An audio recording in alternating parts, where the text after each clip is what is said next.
Good morning. My name is Catherine Kafka-Waltz. I'm the director of the Center for the Human Rights of Children. We have a lot of ground to cover here today.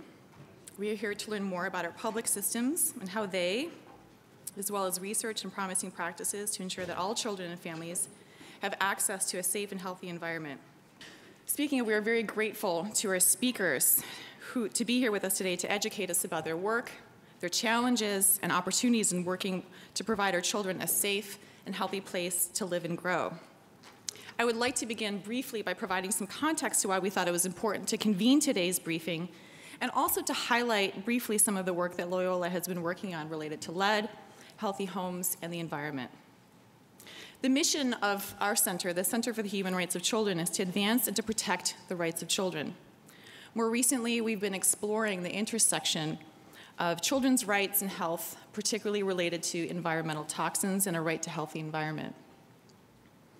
Environmental pollutants, including lead, affect millions of children each year, and we know that children, because of their developing brains and developing bodies, are at greater risk of lead and other toxins and suffer disproportionately.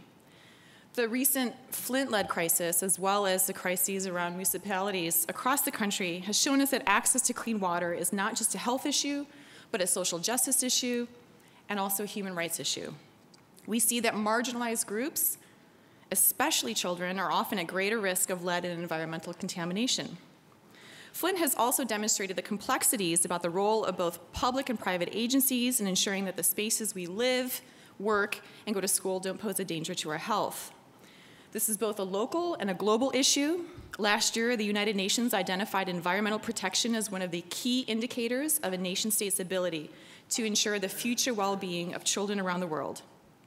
With 196 state parties, with a single exception of the United States, the UN Convention on the Rights of the Child is the single most widely ratified and monitored human rights treaty. It sets out the civil, political, social, and cultural rights of children. Under the Convention on the Rights of the Child, children have the right to the highest attainable standard of health, and state parties have a duty to, quote, combat disease and malnutrition through the provision of adequate nutritious foods, clean drinking water, taking into consideration the dangers and risks of environmental pollution, end quote. Yet a children's rights approach is often overlooked in developing environmental-related policies and standards. This is a very complex issue requiring the expertise of scientists, public health, and medical professionals, educators, research, policymakers, community members, and activists, among others. Loyola has been engaged in several initiatives to promote social justice through such a multidisciplinary lens, and I'd like to just take a minute to highlight a few. In 2012, Loyola established the Advancing Healthy Homes and Healthy Communities initiative. As part of this initiative, we developed a multidiscipline and multi-sector model to address a broad range of environmental toxins, including lead, but also mold, radon, carbon monoxide, and moisture. The efforts of the Advancing Healthy Homes initiative included research, community mapping, and a working summit in 2014 right here in this room to begin developing an action plan and agenda for moving forward. And I'm pleased to see that many of you who were involved in planning the summit and those who attended the summit are here today. Both as speakers and also as participants. As part of the Advancing Healthy Homes initiative, we also work with university partners, including Loyola Center for the Urban Research and Learning, the Institute of Environmental Sustainability, Loyola's Institute of Public Health program. And each of these institutes and centers and programs strive to use an interdisciplinary lens to address pressing social justice issues, including environmental toxins and their impact on health. A partner of the Loyola Healthy Homes program and co-organizer of today's briefing is the Civitas Child Law Center. But before I introduce my colleague, Anita Weinberg, who will provide a roadmap of today's program, I wanted to just briefly thank our staff at the Center for the Human Rights of Children, at the Civitas Child Law Center, the staff, students, faculty, and co-sponsors, and also a couple housekeeping items very briefly. For those of you that are unfamiliar with this floor, if you need to access restrooms, they are located right by the elevator banks from which you entered. If you're looking for parking validation, it will be provided to you downstairs in the lobby at the informational desk as you entered. In the interest of time, I'd like to now introduce Anita Weinberg, clinical professor and director of the Civitas Child Law Policy Institute. For over 10 years, Anita and her students were intensely involved in efforts to eliminate childhood lead poisoning in Chicago and Illinois. Their work included raising awareness, building collaboration among stakeholders, and policy and legislative reforms as part of the Illinois Lead Safe Initiative. In addition to being a subject matter expert, she is a longtime advocate for children's health and children's rights. Anita.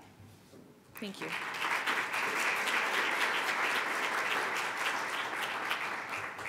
Thanks, Catherine. Good morning, and thank you all for being here. Can you hear me? Yep. Okay. Thanks for being here. The horrifying details of how an entirely preventable crisis evolved in Flint, Michigan, the series of Tribune articles over the last year and a half, the Health Justice Project at Loyola's petition to HUD regarding lead hazards and subsidized housing have all helped to bring renewed attention to the problem of lead poisoning in the Chicago metropolitan area and really raise questions about what do we know about what's happening in our region. Many in this room have been working to eliminate lead poisoning and make homes healthier for decades. And we've made tremendous strides, the truth of the matter is. In the 60s, newspaper headlines cried out that children were actually dying from lead poisoning, from lead paint poisoning. Tens of thousands of children were being poisoned at high levels. Today in this country, it's rare to read about a death related to lead in paint or lead in water. It has more to do when a child swallows a metal. Awareness has helped, education has helped, federal laws and regulations have helped, old buildings being raised or gutted and renovated has helped, and some innovative projects and programs to address lead hazards has helped, including one related to replacing windows, and one of the authors of a study on one of those projects, Dave Jacobs, is one of our speakers today. So there's been a lot of movement, but we have a long way to go, and today we face a different challenge. We know through research, again, one of our partners, Ann Evans, some of her research and other colleagues of hers, and other national experts across the country, we know that children are being harmed at much lower levels of lead in their system than was once understood. And while children in poor families were always at greater risk, it's even more so now. In the Chicago metropolitan region, that means families of color are carrying the burden of our old and poorly maintained housing and old infrastructures. With the awareness of the hazards of lead, families with resources are able to make the efforts needed to prevent their children from becoming lead poisoned. And if poisoned, they tend to have the supports needed to ameliorate those harms. Not so in poorer communities of color. You're going to be hearing a lot more about this as the morning goes on. Everyone here shares two principles. One, children should not be exposed to lead.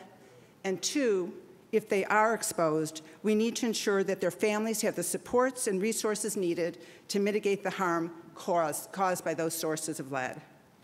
There may be differing views in the room on the best ways to accomplish this, but we're all working toward the same goal. Today's goal is to take a collective look at what we know about lead poisoning in our communities, lead in paint, lead in water, in pipes, what's being done to respond to that problem, and what more needs to be done. We want to thank the city and county public health departments for helping us to set out the landscape to find out what is going on in our area and current responses and the strengths and weaknesses in those responses, and to the national experts who are here this morning to provide an overview of why I care about lead poisoning in the first place, and then also insight in what is happening on the national scale and what more needs to be done here and elsewhere. We want to thank our co-sponsors for helping with the event today, Great Lakes Center for Children's Environmental Health at UIC, Health and Medicine Policy Research Group, Illinois PIRG, Lurie Children's Hospital, Physicians for Social Responsibility, and the Public Health Institute at Loyola University. We have a tight schedule, as Catherine alluded to, and lots of information in a short time. I think many of us would prefer to be sitting around round tables having discussions focused on what do we know and what can we do. But today is really focused primarily on just gathering information. Our hope is that with this information, there will be further discussion and action will follow. Because of the tight schedule, our speakers, we're going to only be providing very brief introductions. Please look in your folders for more information about them. And also during the Q&A, which will be almost at the end of our program this morning, we have note cards in your folders. During the break and in between speakers after the break, you can be writing down questions. People will be collecting them. Look for folks wandering through the aisles, and we'll be taking in those cards and providing them to the moderator who's going to be facilitating the Q&A. I want to move to our introduction of our first speaker. We're really appreciative of the participation of both Dr. Terry Mason and Dr. Julie Morita, who head the county and city public health departments. Their concern about this issue is illustrated by their presence here today. Dr. Morita wasn't able to come until later in the morning. Dr. Mason's able to join us earlier today, but we really appreciate their being here and setting a tone for what needs to get done in our city and in our county. Dr. Mason was appointed the Chief Operating Officer of the Cook County Department of Public Health by Cook County Board President Tony Preckwinkle in 2013. Prior to that time, he served in leadership roles in the Cook County Health and Hospital System and as Commissioner of the Chicago Department of Public Health. The Cook County Department of Public Health serves suburban Cook County, including 125 local municipalities and a large urban population of approximately 2.3 million residents. So it's spread out, and the challenge of addressing so many different municipalities is something we'll also be talking about a little this afternoon. Dr. Mason is a nationally recognized health educator and inspirational speaker who champions holistic approaches to health management, and is Dr. Mason's continued vision to transform healthcare delivery through the integration of public health and public medicine to create a population-based strategy to manage chronic disease. And with that, Dr. Mason.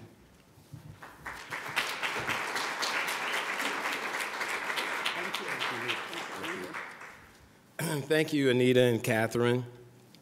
Loyola University has continued to be a great partner in organizing the region around lead and healthy homes issues, and I want to thank them for continuing, as they've done in the past, for convening this meeting this morning for all the work they do to help protect children. The water crisis and the slow response in Flint has focused the attention there and across the nation on lead poisoning. While water drove the story, we know that there are many sources of lead exposure. Lead-based paint continues to be a significant hazard in the Chicago and Cook County, and we now see new sources of lead in products like imported pottery, candies, and spices. Whatever the source, lead exposure compromises children's development, even at low levels. And research shows, as previous speakers have already indicated, that low levels of lead are linked to hyperactivity, reductions in IQ, and behavioral problems. As we know, a recent study of almost 50,000 children in Chicago public schools found that the low-level lead exposure lowers the standardized test performances and increases the risk of school failure. The study controlled for factors associated with school performance, including poverty, birth weight, maternal education, and race and ethnicity. Studies in other parts of the country have found similar results.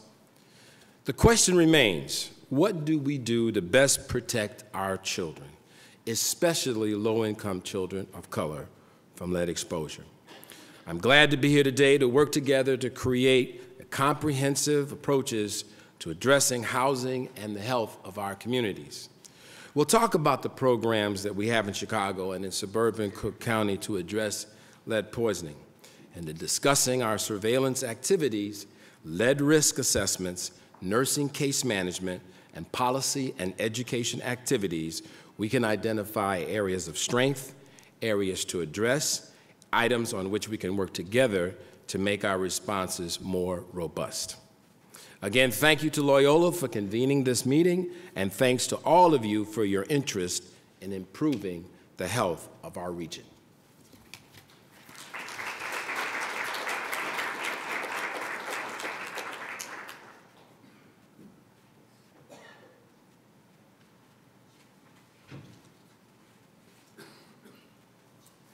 Our first speaker this morning is Helen Binns.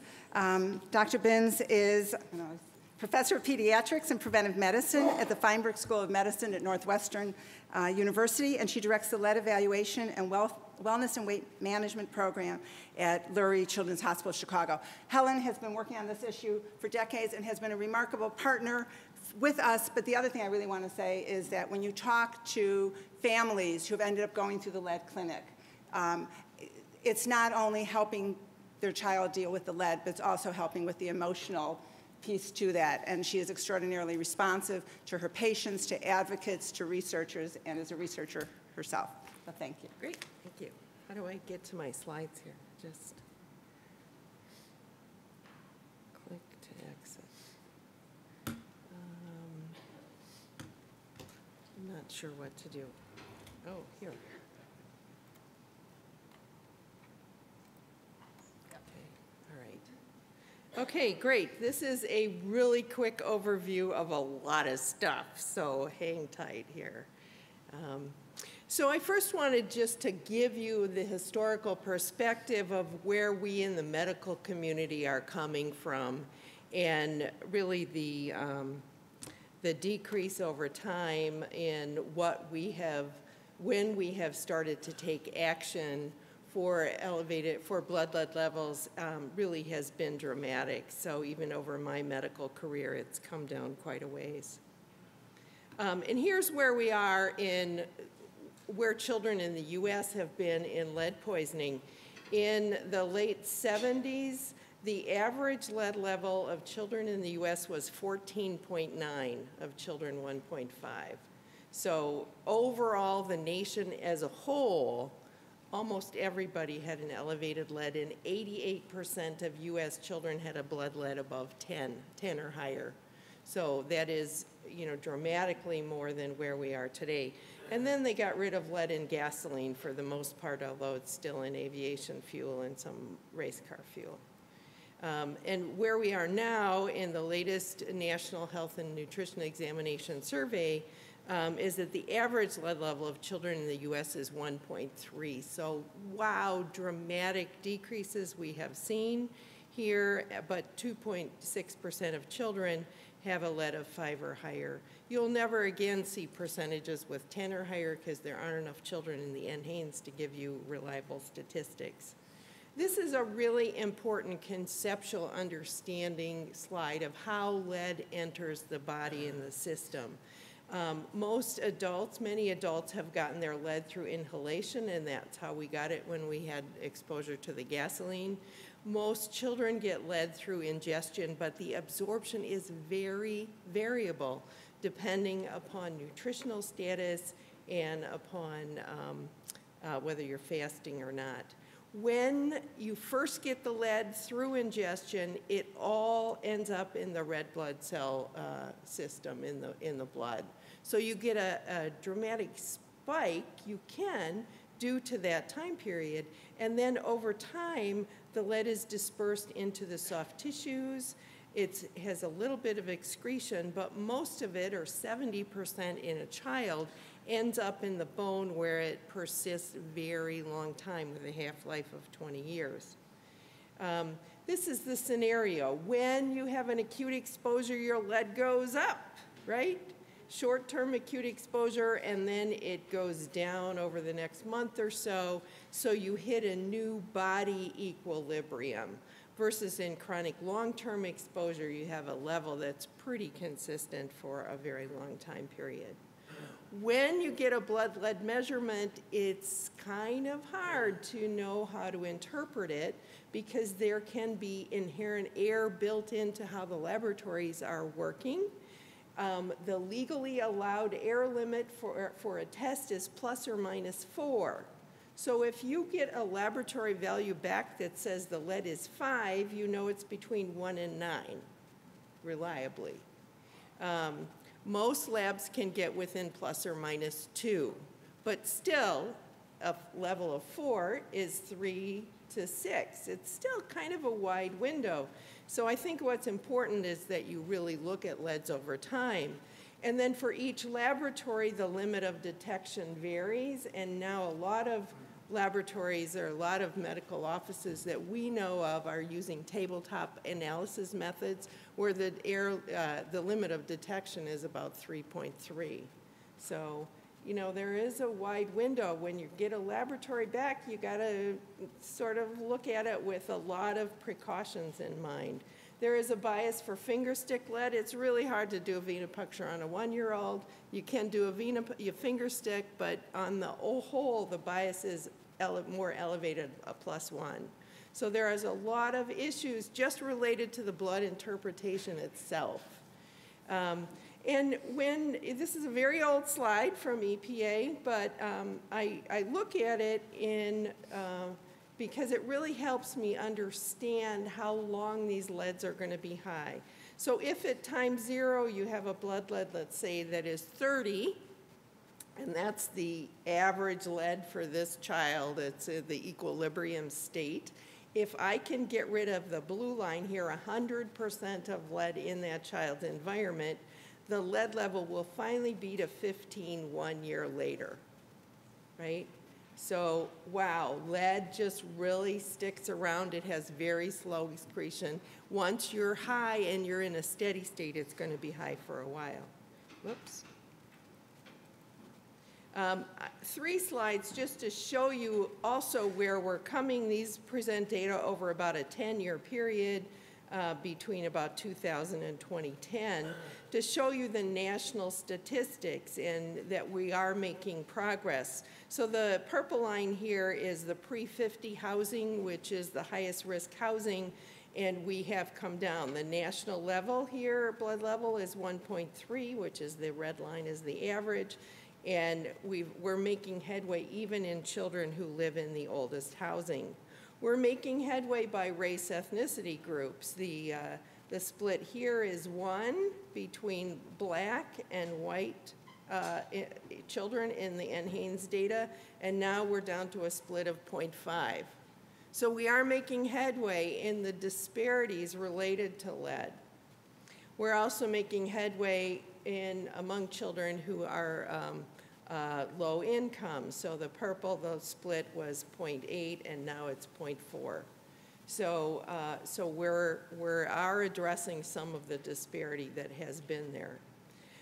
This next few slides are really to help you understand how much lead and how lead impacts a child's IQ and cognitive development.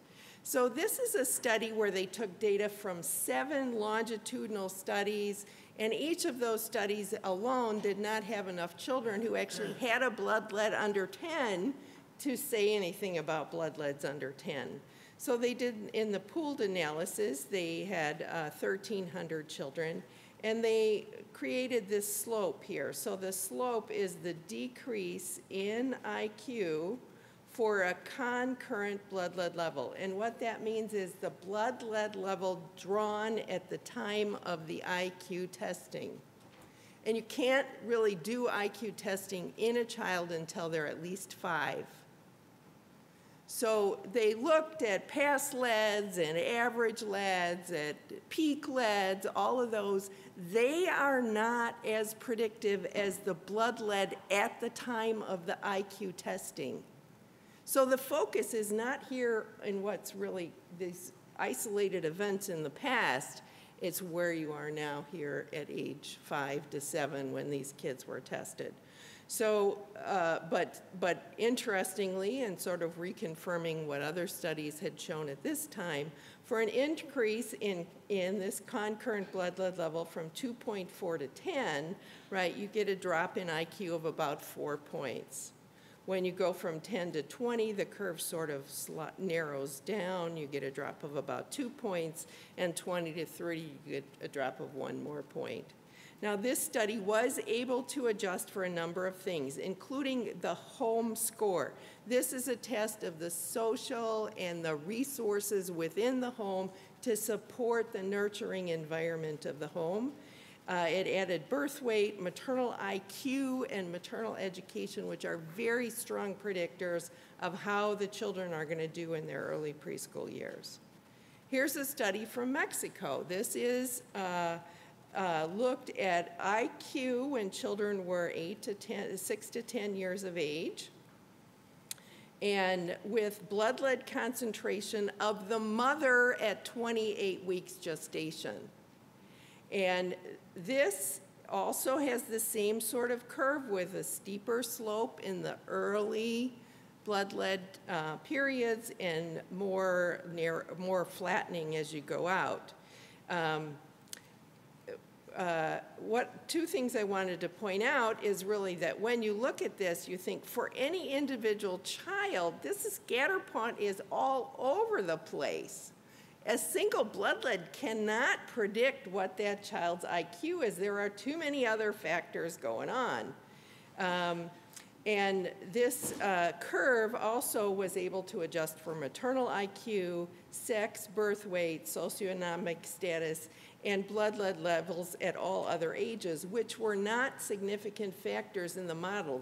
The model really focused on blood lead at 28 weeks gestation, and the child blood leads during the child's life weren't as a factor. We have a little more information on this from Ann Evans' study. I don't think she's here today. But thanks, Ann, for this long-term study she did. Her aim was to really look at the dose response of blood lead levels to the Illinois Standard Achievement Test failure here in Chicago. So she took Chicago children born 20 years ago, right, 94 to 98, who had blood leads in 96 to 2006, and who had the Illinois State Standard Achievement Test between 2003 and 2006. So we're looking a little bit in the past now. She was able to match the children between the ISAT scores, the lead database, and she picked the lead at their oldest age in the database, and the mean age was almost 4 years old. So we're talking the later leads, which, as I showed you on the other tests, you know, the concurrent lead at age 5 to 7 is probably the best predictor. So good, Ann, I'm glad you picked that one. And she matched it with birth certificates to get a little bit of information about the mother's educational status. And there were 50,000 children total, and of those 47,000 had a peak lead at that age of less than 10. So what she found was that the reading failure for every 5 micrograms per deciliter increase in blood lead at age about 4, right? There was an overall 1.32 increased rate of failure for the reading test. And interestingly, the failure rate for the white sample in this population was higher than for the Black or Hispanic population. And the Black and Hispanic population, these numbers were statistically significant. So wow, interesting. Why would that be? So overall, 13 to 14% of failure was due to the blood lead level having a level of 5.9 versus 0.4 at age 4 years. They were able to control for a number of things, including maternal education, participation in the lunch program as a sign of poverty, and the child's birth weight, but they were not able to control for maternal IQ, the nurturing environment of the home environment score, and that the blood lead was done at a bazillion different laboratories with different standards and cut rates. So to me, I think, okay, yes, this is another study that shows us that lead is important. There are a number of other factors that we have to weigh in here, and we need to understand that when we interpret this. So this is just from a study that's quite old now, but it was out of Porphyry, Australia, and I presented just to show you what people can control for when they're trying to tease out the effects of lead. And that includes mother's IQ is very important. The home environment score is very important, related to feeding and education and parents in the home. So all of these things are very important.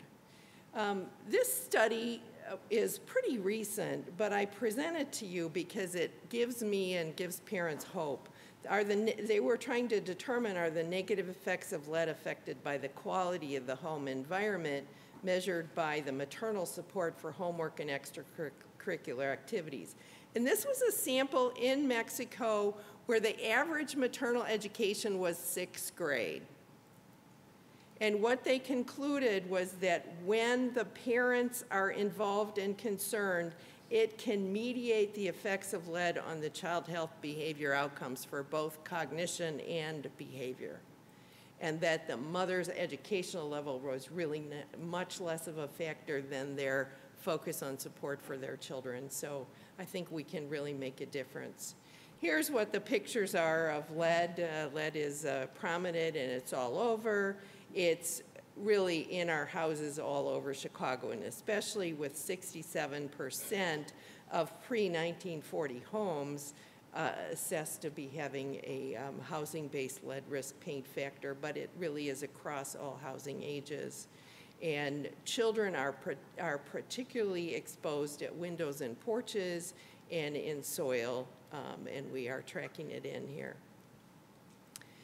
There's a bazillion other sources, and they're all over the place. Some have been mentioned. A lot of home of imported products and things that people are bringing in from all over the place. So now that it's really sort of a mystery game trying to figure out where a child is exposed, it's not as easy as it once was. The next one just goes to, I'm focusing on the child as a setup for absorption of lead. And this is the one thing I think providers and especially need to know, is that low iron status can really increase gut absorption of iron, and the body thinks lead and iron are the same. 9% of all young children have a low iron status, with 2% having iron deficient anemia. And the risk for low iron status is a lot of factors, and we don't fight this aggressively enough, and it makes children be a setup for absorption of lead.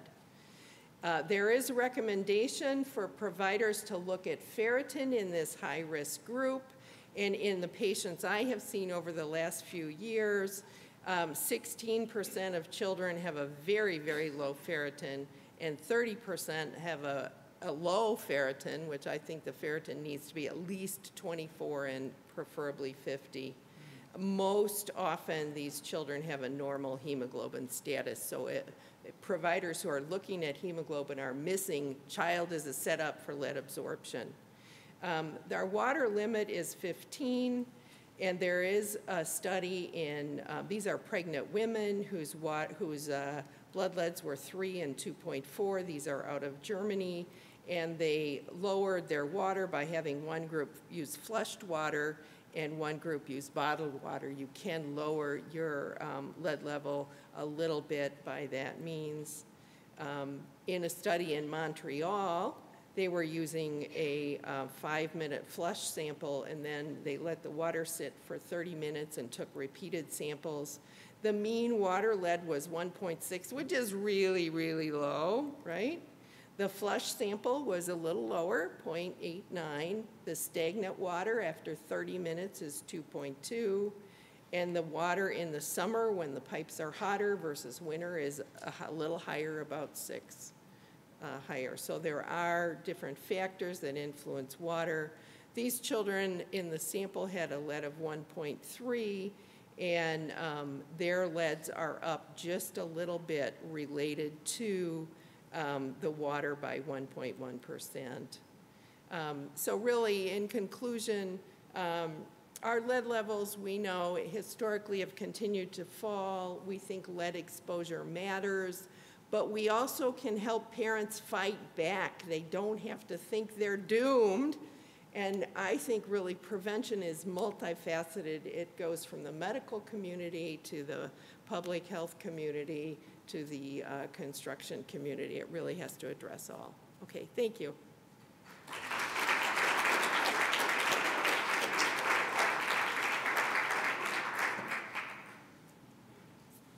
Thank you, Dr. Binns, for that very informative and also hopeful presentation. I really like how you laid out the specifics of how lead affects children's bodies, but also provided information about how to mitigate those risks and also how we can move forward. Our next speaker is Dr. Court Loff. And related to the previous title of why we care about lead poisoning, I just want to address that I think we all care, all of our speakers care about lead poisoning, and that's why we're here today. Dr. Loff is the medical director of the Division of Environmental Health in the Chicago Department of Public Health. He previously served as a state epidemiologist and chief of the infectious disease at the Vermont Department of Public Health. Dr. Loff has worked as a practitioner, a researcher, an academic, an administrator in Iowa, New York, and Vermont on public health issues. He's a dedicated advocate related to lead and other environmental toxins issues. He's published widely on infections and non-infectious diseases and outbreak investigations. This is a very brief bio. We have much longer bios of all of the accomplishments of our speakers today, but in the interest of time, I'll conclude there and welcome Dr. Loff to the podium. Thank you.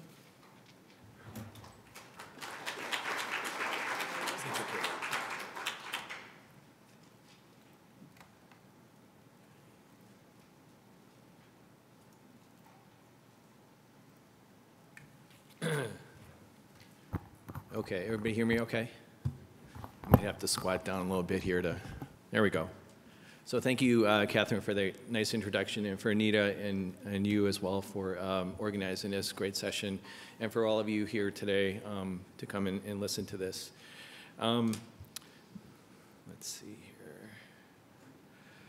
So in preparing this talk, both Catherine and Anita asked both the Cook County Health Department and the City of Chicago Health Department to address a number of issues. And of course, our time is kind of limited here today. So I think in the interest of trying to, in the interest of time, we're going to provide some things at a very high level. And certainly, hopefully towards the closing of this session today, we can maybe get into some more detail about some of these things as well. So my first series of slides are going to talk about the legal requirements and the recommendations for both screening and reporting. Screening, of course, is testing children for the evidence of elevated blood lead levels, and then reporting is what happens after that when a provider and laboratories are required to provide that information to state and local health departments.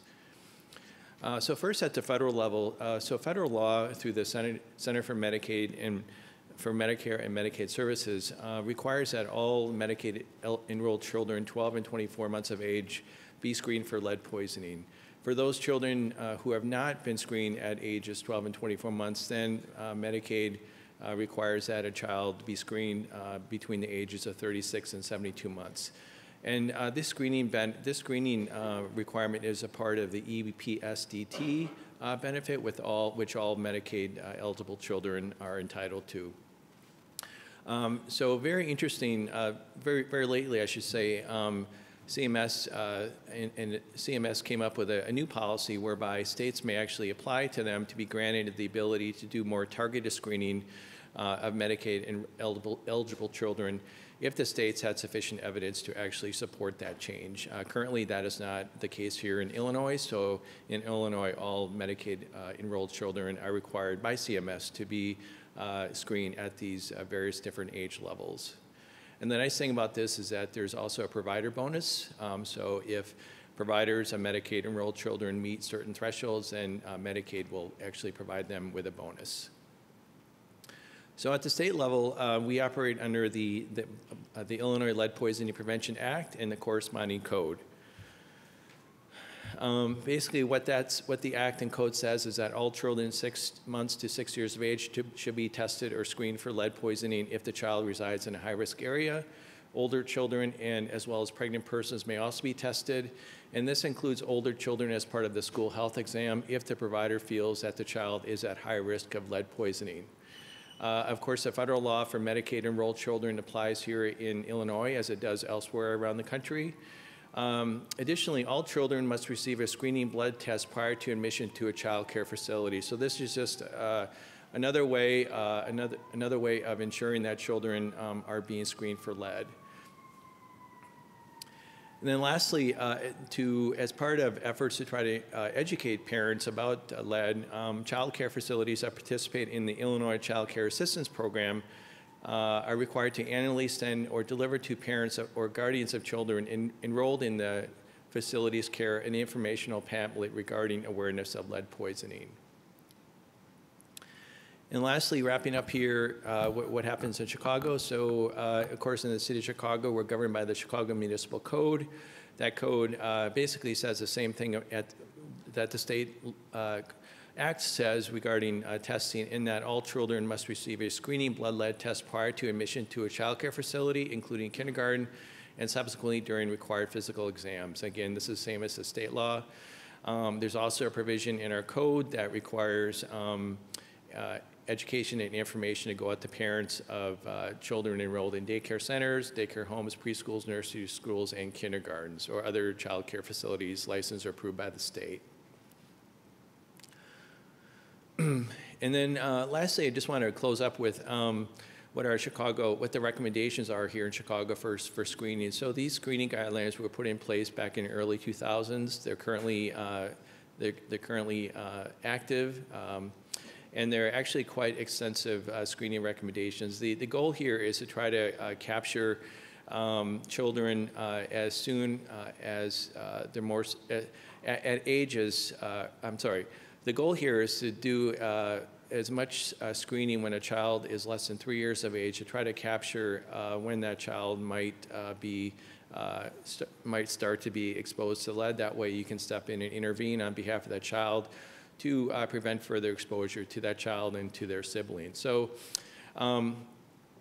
Chicago screening recommendations are age and risk-based. So children 6 to 36 months of age, there's a series of tests recommended starting at 6 months or 9 months.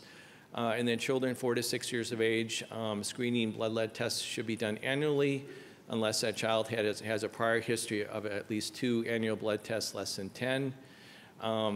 But if there's any changes in the child environment, for example, they moved into a home built before 1978 that has peeling or chipping paint, or the home has recently undergone renovation or repair, or the child continued oral behavior, then the provider should test that child as well.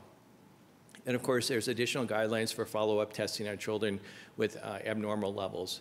And I just want to point out, in terms of the risk status, of course, Chicago is considered high risk under the Illinois Lead Poisoning Prevention Act, which means there's universal screening here in the city of Chicago. So any child that is of these ages should be tested regardless of where they live in the city. Lastly, I just want to wrap up, talk a little bit about reporting again. So when a provider lab collects a lead sample from a child, they're obligated per state law to report that information to the public health authorities. All of these are reportable regardless of the blood lead level. So even low levels are reportable. And this is important for us because it helps us really understand which children are getting tested. And it also helps us understand what the percent of children that are tested that have elevated blood lead levels. The timeliness of the report is based on the blood lead level. So basically, if the child has a very high blood level, the provider or the lab is required to report that to public health authorities much sooner than at the levels lower, for obvious reasons, because if a child has a really high level, we want to know about that right away so we can go out there, do an inspection of the home environment, and try to identify, then remove that hazard if possible. And then information is required in the report that helps us as public health authorities to locate the child. In practice, because most of the reporting is done electronically, almost all reports on children in Illinois, including Chicago, go directly to the IDPH, and then those children that are Chicago children, then that information comes to the city of Chicago electronically. Next, I want to talk about, provide a very brief overview of data here in Chicago. So this first slide shows the number of children ages 0 to 6 years of age who received a screening blood lead test by year for Chicago 2000 and 2015. So as you can see, the general trend is that there's a large number of children screened each year. Approximately maybe 100,000 unique children in Chicago had at least one blood test between the ages of 0 to 6 years of age. You also note that between 2013 to 2015, there's a downward trend in the number of children that are screened. This next slide is a little more important because it really focuses on children who are less than 3 years of age, meaning children who have not yet reached their third birthday. And it's important to look at this group of children because these are the children at most risk for exposure to lead. So if these children are most at risk for exposure to lead, we want to make sure that these kids are prioritized over the older kids for screening. The good news here is that about 80, and this is, let me step back here a little bit. This is a percent of children ever screened by 3 years of age by birth year. So for example, if a child was born in 2008, by the time they reach a third birthday, around 78% of that cohort had at least one screening blood lead test by the time they reach a third birthday. In 2012, that number dropped to about 69% of children who ever received one screening blood lead test. And then lastly, I want to talk about the geographic distribution of screening blood lead tests in Chicago. This is a map by community area showing the percent of children aged 1 and 2 years of age who were screened by community area in 2013. So the darker community areas show that 61 to 74% of children 1 and 2 years of age living in those community areas had at least one screening blood lead test in 2013, whereas those community areas in the lightest shade only 20 to 40% of those children 1 and 2 years of age had at least one screening test. And this is an important slide because I think it shows the fact that our community areas that we really want to target for screening as well as for intervention are certain community areas on the south and west side. And this map shows that a large number of those community areas on the south and west side that we know have a higher prevalence, historical prevalence of elevated blood lead levels are those community areas that more likely than others have a higher screening percent.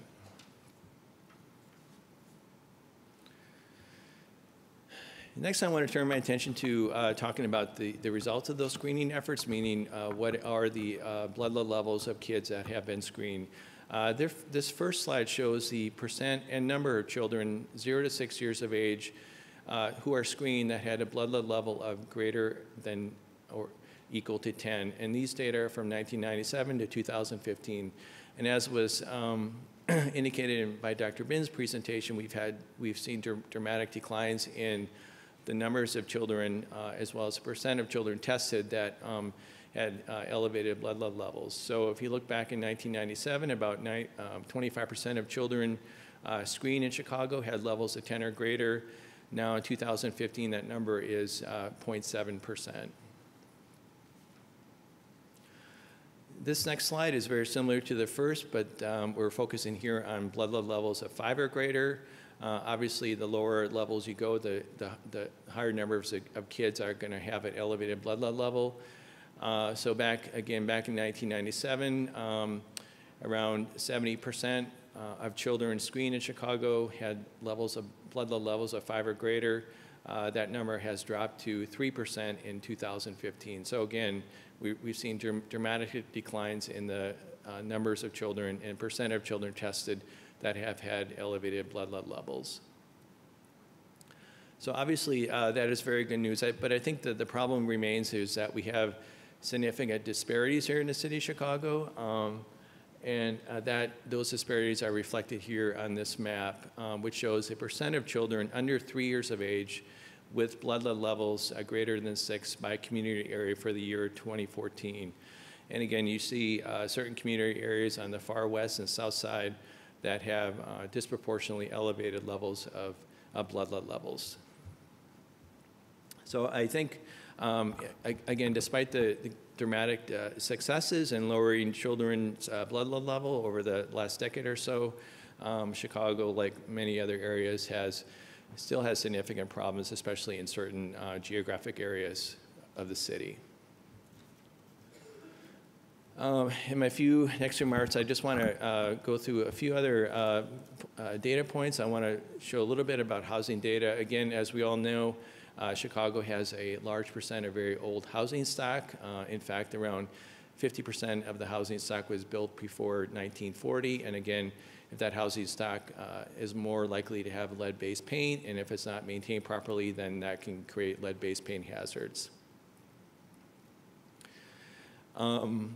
The other thing I want to show here is that when we go out to do inspections, we obviously look for lead-based paint hazards, and about 80% of the time we do those inspections, we do find lead-based paint hazards in homes of children who are poisoned by lead, and that 80% number is relatively consistent over the last 3 years. So again, this just shows the poor quality housing in children who have elevated blood lead levels here in the city of Chicago.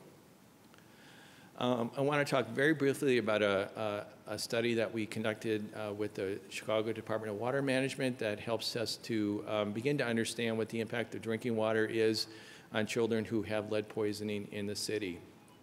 In 2011 and 2012, the Chicago Department of Public Health partnered with the Department of Water Management on this study.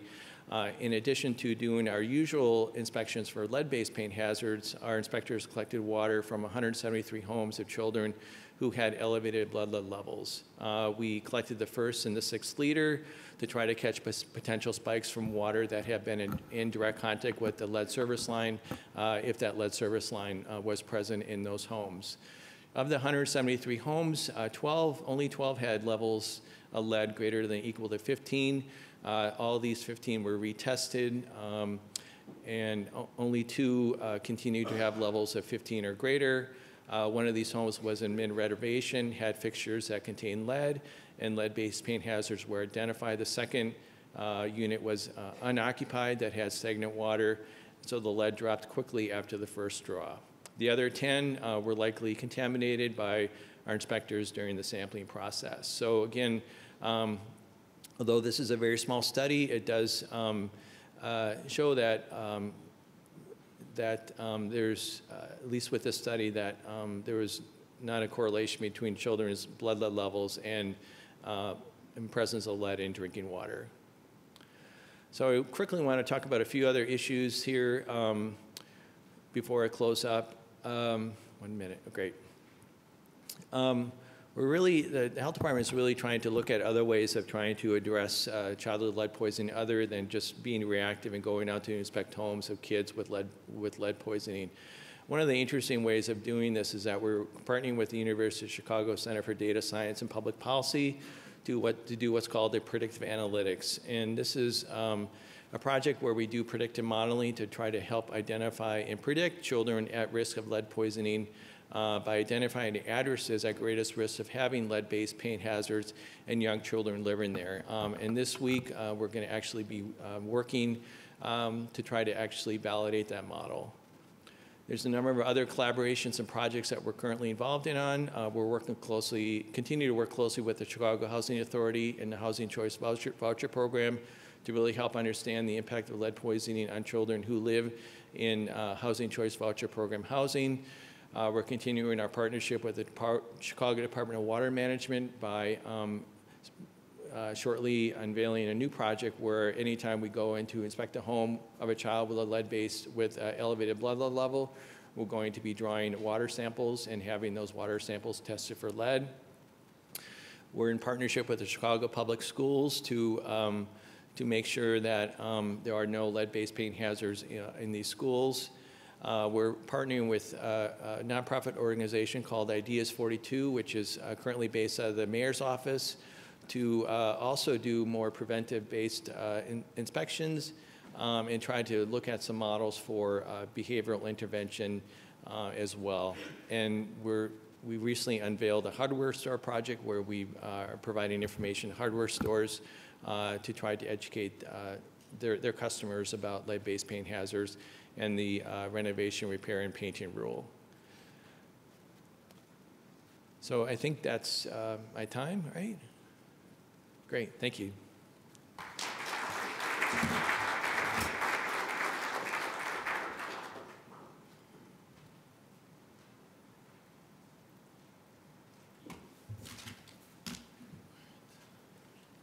Thank you, Dr. Loff. We mentioned in our introductory comments, this is a very ambitious agenda, and we've asked our speakers to cover a lot of information. And I think in a very short period of time, I just want to thank you for providing a very brief overview of the regulatory landscape, data on blood lead levels in Chicago, and I think very important, too, for today is demonstrating that it's not just water, but also housing and lead-based paint hazards that are important, and also the importance of research, and then providing a brief overview of some of the programs moving forward in terms of improving the outcomes for children in Chicago. And I'm sure there will be questions also about some of these programs and the data that you presented later today. And again, as a reminder, we invite you to save your questions, and perhaps during the break, you can write them down on your index cards, and we'll be collecting them in the interest of time and address them later in the program. Our next speaker, again, a lot more to say that's in the formal biography.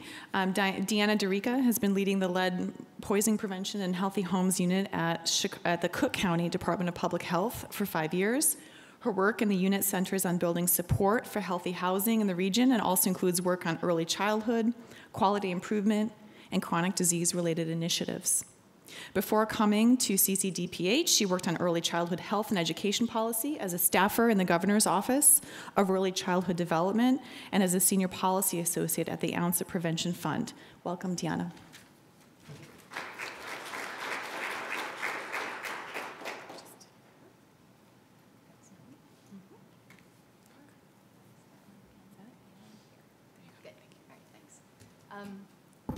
Thank you so much. We're so glad to be here today and glad to be here with our partners at the Chicago Department of Public Health. And I think that Court set things up so nicely that we share, obviously, a lot of the regulatory rules as far as how screening works. So I get to kind of benefit from Court setting the stage and then talking about some of the other pieces that really influence the way that this plays out in suburban Cook County because of the allusion Anita made earlier about how we have so many municipalities that are working together. So we're looking at kind of addressing things over 125, 29, I can never remember, municipalities and unincorporated areas in suburban Cook County that all have their own rules and, as you'll see, designations about whether or not those children need to be screened for lead poisoning. Okay, so Court already went over that, I think. But here, I think the one thing I want to point out is that I'm going to use the words testing and screening to mean different things. And sometimes in lead, we use those terms kind of interchangeably because getting a lot of feedback from that. Because of the way things work in suburban Cook County, it's really important that we draw a distinction between those two words. So evaluation means a blood lead test to check whether or not there's an elevated blood lead level. Screening means the doctor is supposed to, or the medical provider is supposed to sit down with the family and go through a 8 or 10 questionnaire, 8 or 10 question screening tool to see whether or not a blood lead test needs to happen. So we've got different mechanisms for addressing lead poisoning with kids. So you see here that the provider shall test the children for lead poisoning when those children reside in an area defined as high risk. And then in low risk, there's the evaluation, so the testing or the screening. Okay. We've got a few slides on statewide trends in lead testing, and we'll show you kind of how our data compares. But as the other speakers have shown, you can see that there's the testing rate here in Illinois has been pretty consistent over the last several years at about 25% of kids. We're higher than the US testing rate, which is good. I think the piece of that that's not so good is that we have a lot more lead here in our region, and that probably drives the higher testing.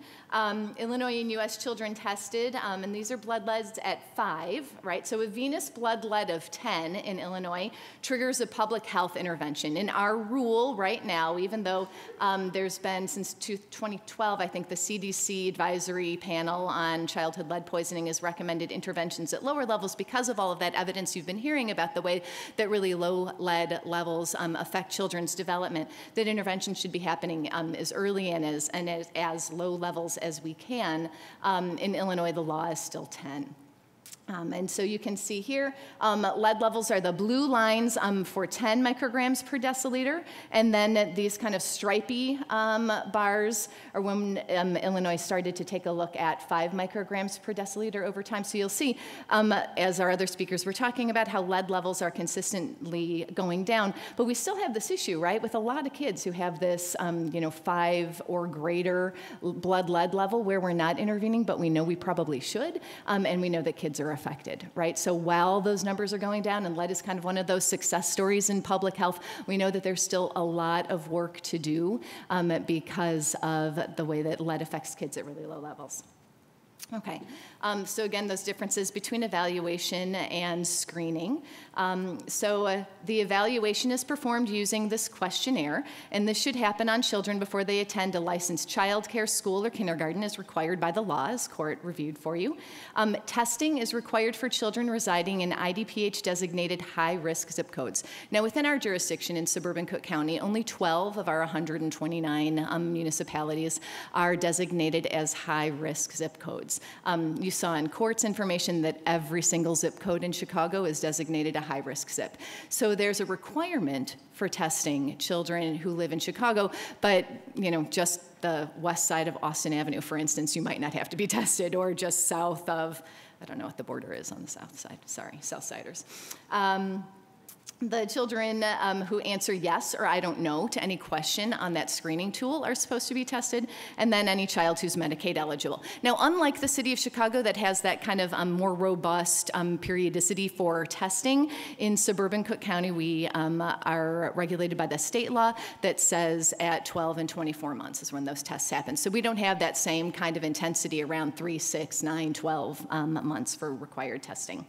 In our program, nursing home visits and environmental lead risk assessments are triggered by that 10 micrograms per deciliter blood lead level, and any child, regardless of blood lead level, can receive that environmental assessment and nursing home visit if they are referred to us by a medical provider.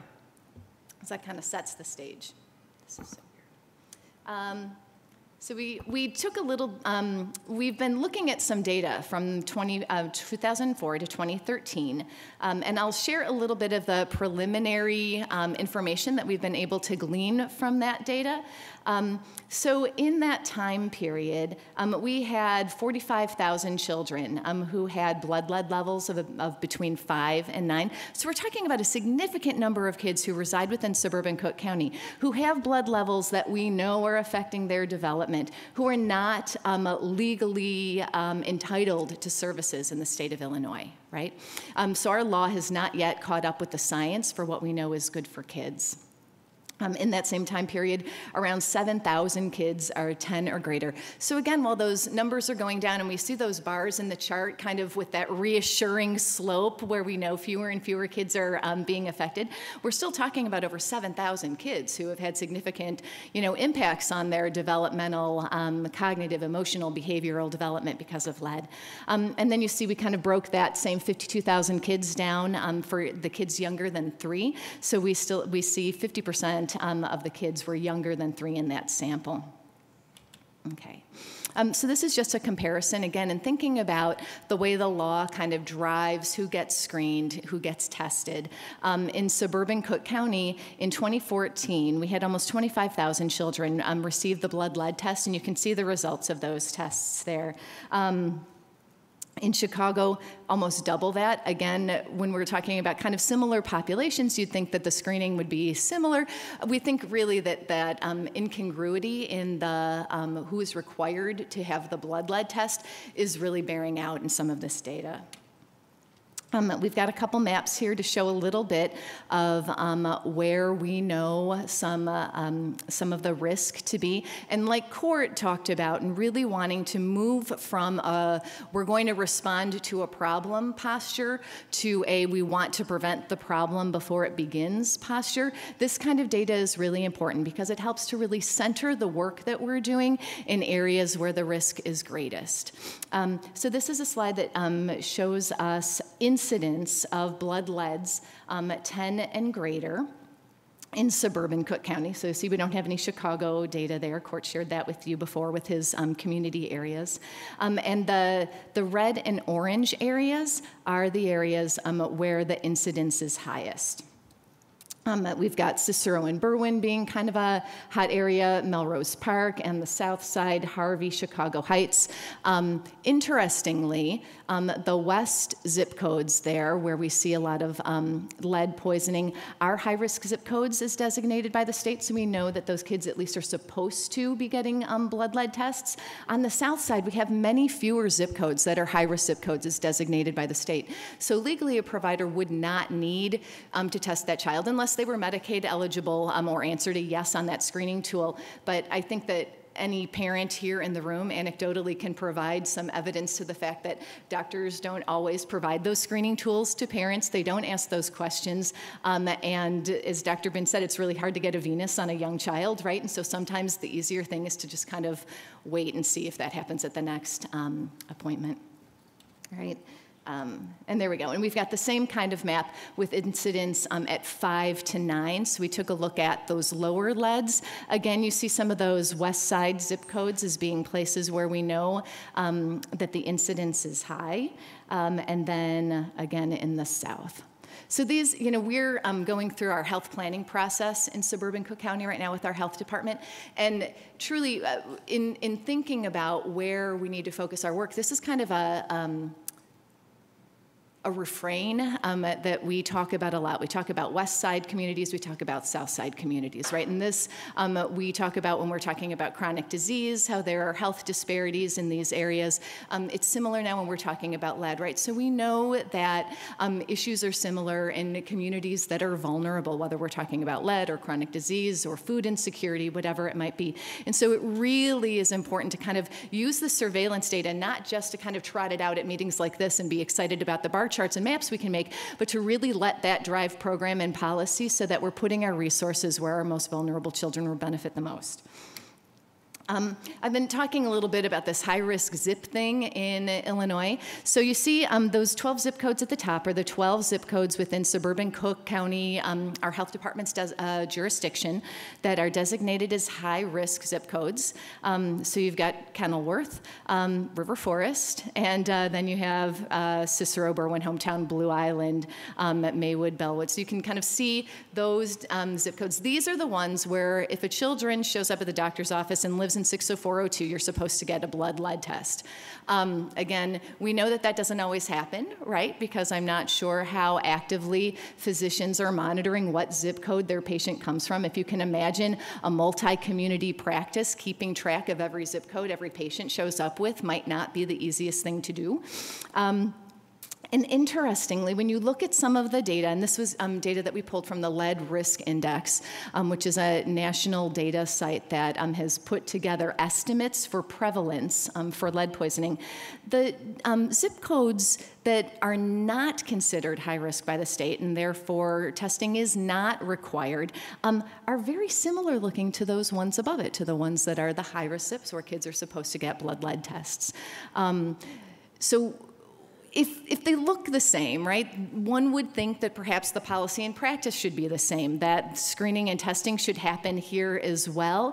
And that is something that I think the state's been struggling with. We'll talk about that a little bit more in just a moment when we're kind of talking about implications.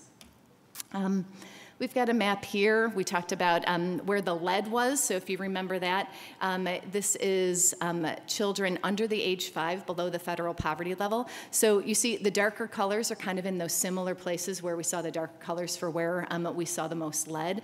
So again, kind of laying over some of these risk factors, we're seeing that it's vulnerable communities or vulnerable communities. We did some preliminary analysis with this data that we made the maps from and tried to do a little bit of, and this is not work that I did, but our epidemiologist worked on, did some mapping and logistic regression around putting all of the data together. And what we found is that low educational attainment, low median income communities that were high in minority status were statistically significant predictors for the prevalence of lead poisoning. learning. So we took a look at the highest educational attainment and lowest educational attainment by census tract, and we took a look at how those risks compares. So again, instead of waiting for a child to be lead poisoned, instead of waiting for them to be tested, this really drives some of the policy work that we can do in order to get in front of it and keep those kids from being poisoned in the first place.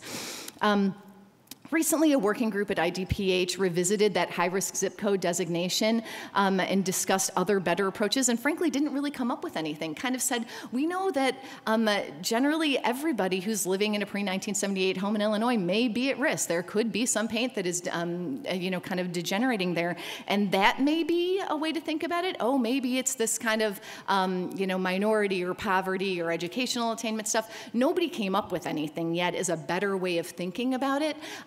But I think one of the things that's an issue for me is when Court was talking about how CMS is thinking about targeted testing, and instead of widening that bucket for who would get the blood lead test, there's a kind of national movement to maybe narrow that a little bit and try to figure out, maybe not the best thing when we here in Illinois haven't been able to figure out what the best way to funnel that might be, right? So one of the things, so what do you do about it? One of the things we've been doing is taking a look at provider practices in areas where we know there's a lot of risk, and contacting them to encourage screening, whether they're a high-risk zip code or not. So we talk with them about the requirements and recommendations in the law. We kind of use the carrot with the rewards, the pay for performance, for Medicaid kids that Court was talking about. And we let them know about the remediation assistance that is funded through the Cook County Lead Poisoning Prevention Fund.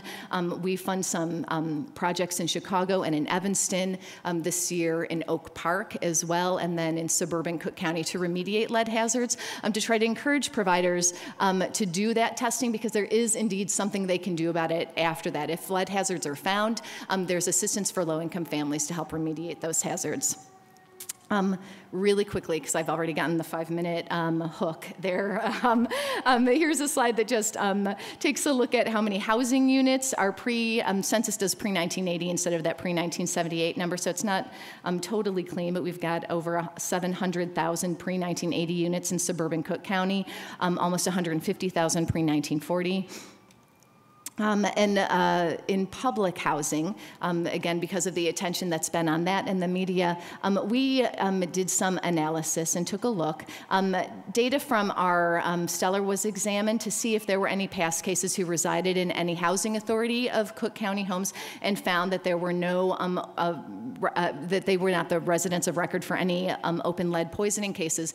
And we've in fact had conversations with our housing authority folks and have shared this information, and have said, so if HAC-owned property, if public housing developments might not be a risk, what might be a risk? What might we be talking about? And so this gives us a good opportunity, and they're really open to working with us around how they do inspections and how they kind of make rules about who gets to move in a hazardous apartment in their voucher-supported housing. So it's great to have partners in the Housing Authority of Cook County who are open to thinking about this issue, caring about it, and working with us.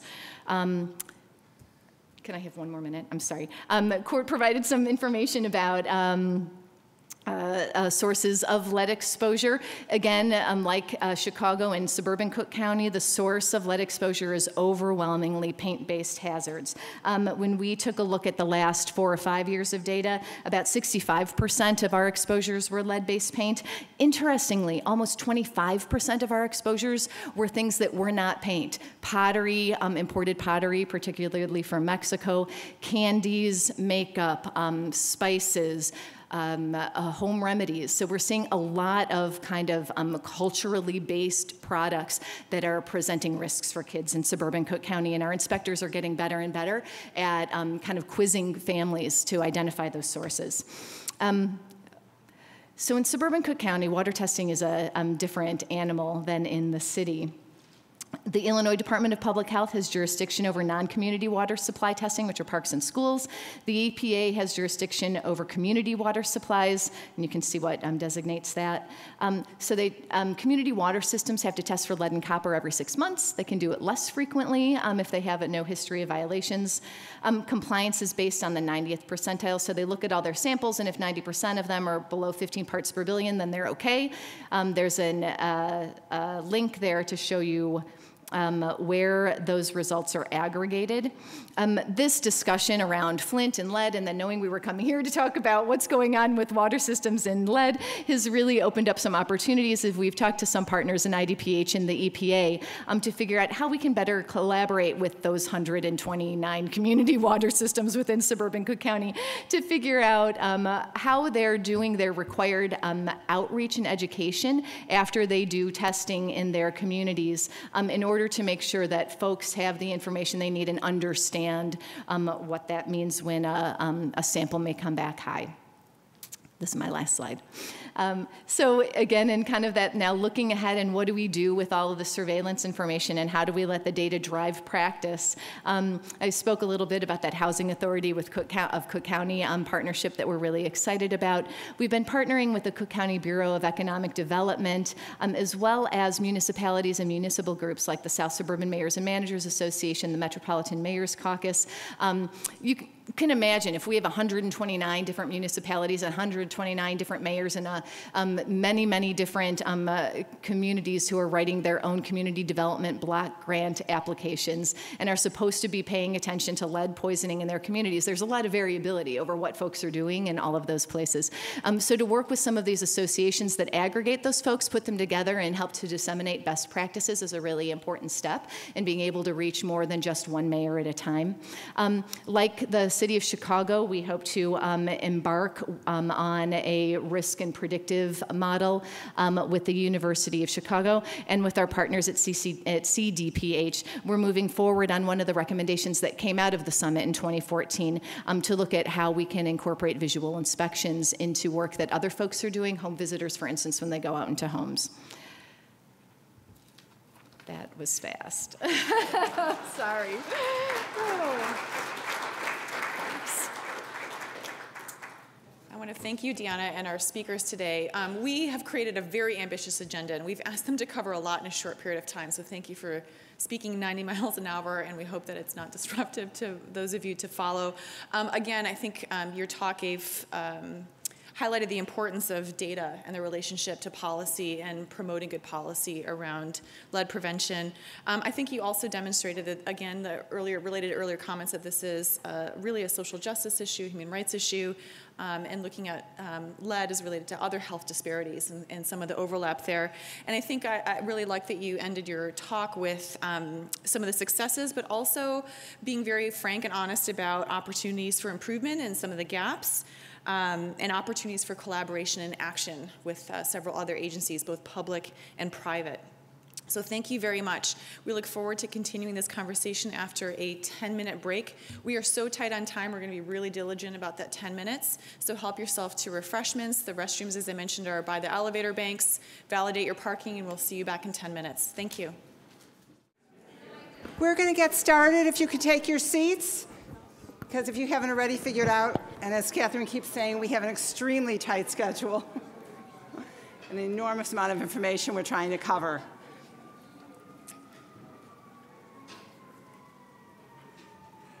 Since the Cook County PowerPoint is already up, we're going to now start with Cook and then go back to the City of Chicago. We were trying to lay a landscape of what do we know about what's happening in Chicago and Cook County, and now we're going to be turning to how are the city and county responding to the problem of lead poisoning and what is in place and what more needs to be put into place. So it's my pleasure to introduce Latrice Porter Thomas, who is the Environmental Quality Manager at Cook County Department of Public Health. She's been there for the past 12 years, and she's responsible for overseeing the enforcement of the Illinois Lead Poisoning Prevention Act. And I will just add, having been working with Latrice for many, many, many years, she is a wonderful go-to person who both has the knowledge and expertise and the willingness to really be responsive to questions. So thank you.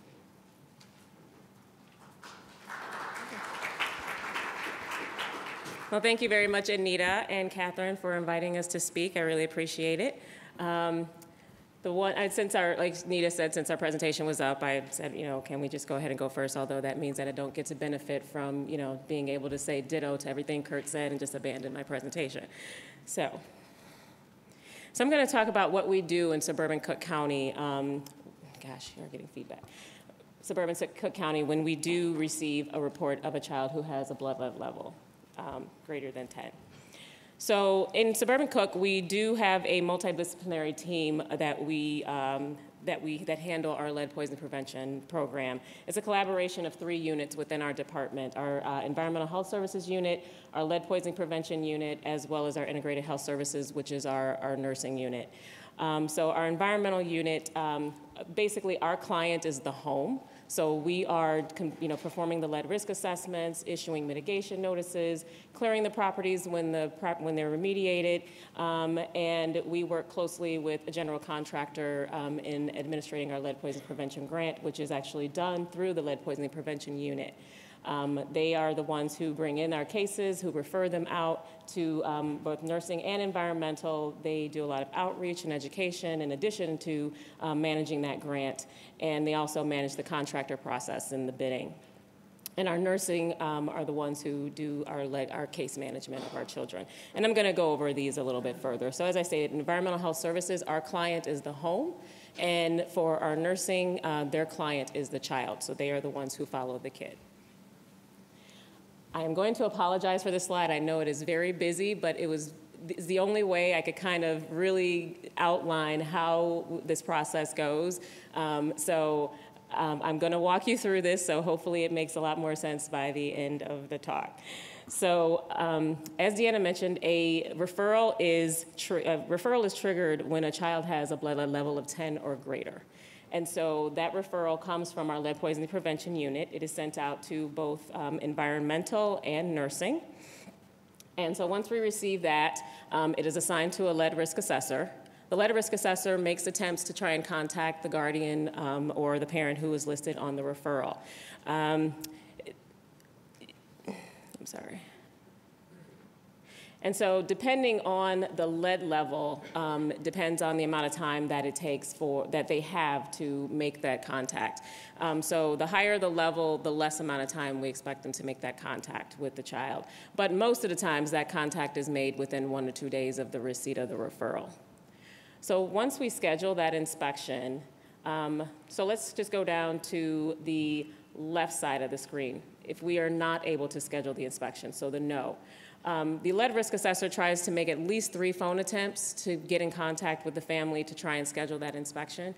At least 3 phone attempts, 2 home visits, they'll send letters, and sometimes, we also have to work with our nursing case management as well, because sometimes these kids are in our system as being seen already. So sometimes they will have a contact phone number that is different from the number we have, or sometimes they're being seen in our clinics on a date that's coming up. And so we've even had to go to the clinics and contact the families that way to get an inspection scheduled.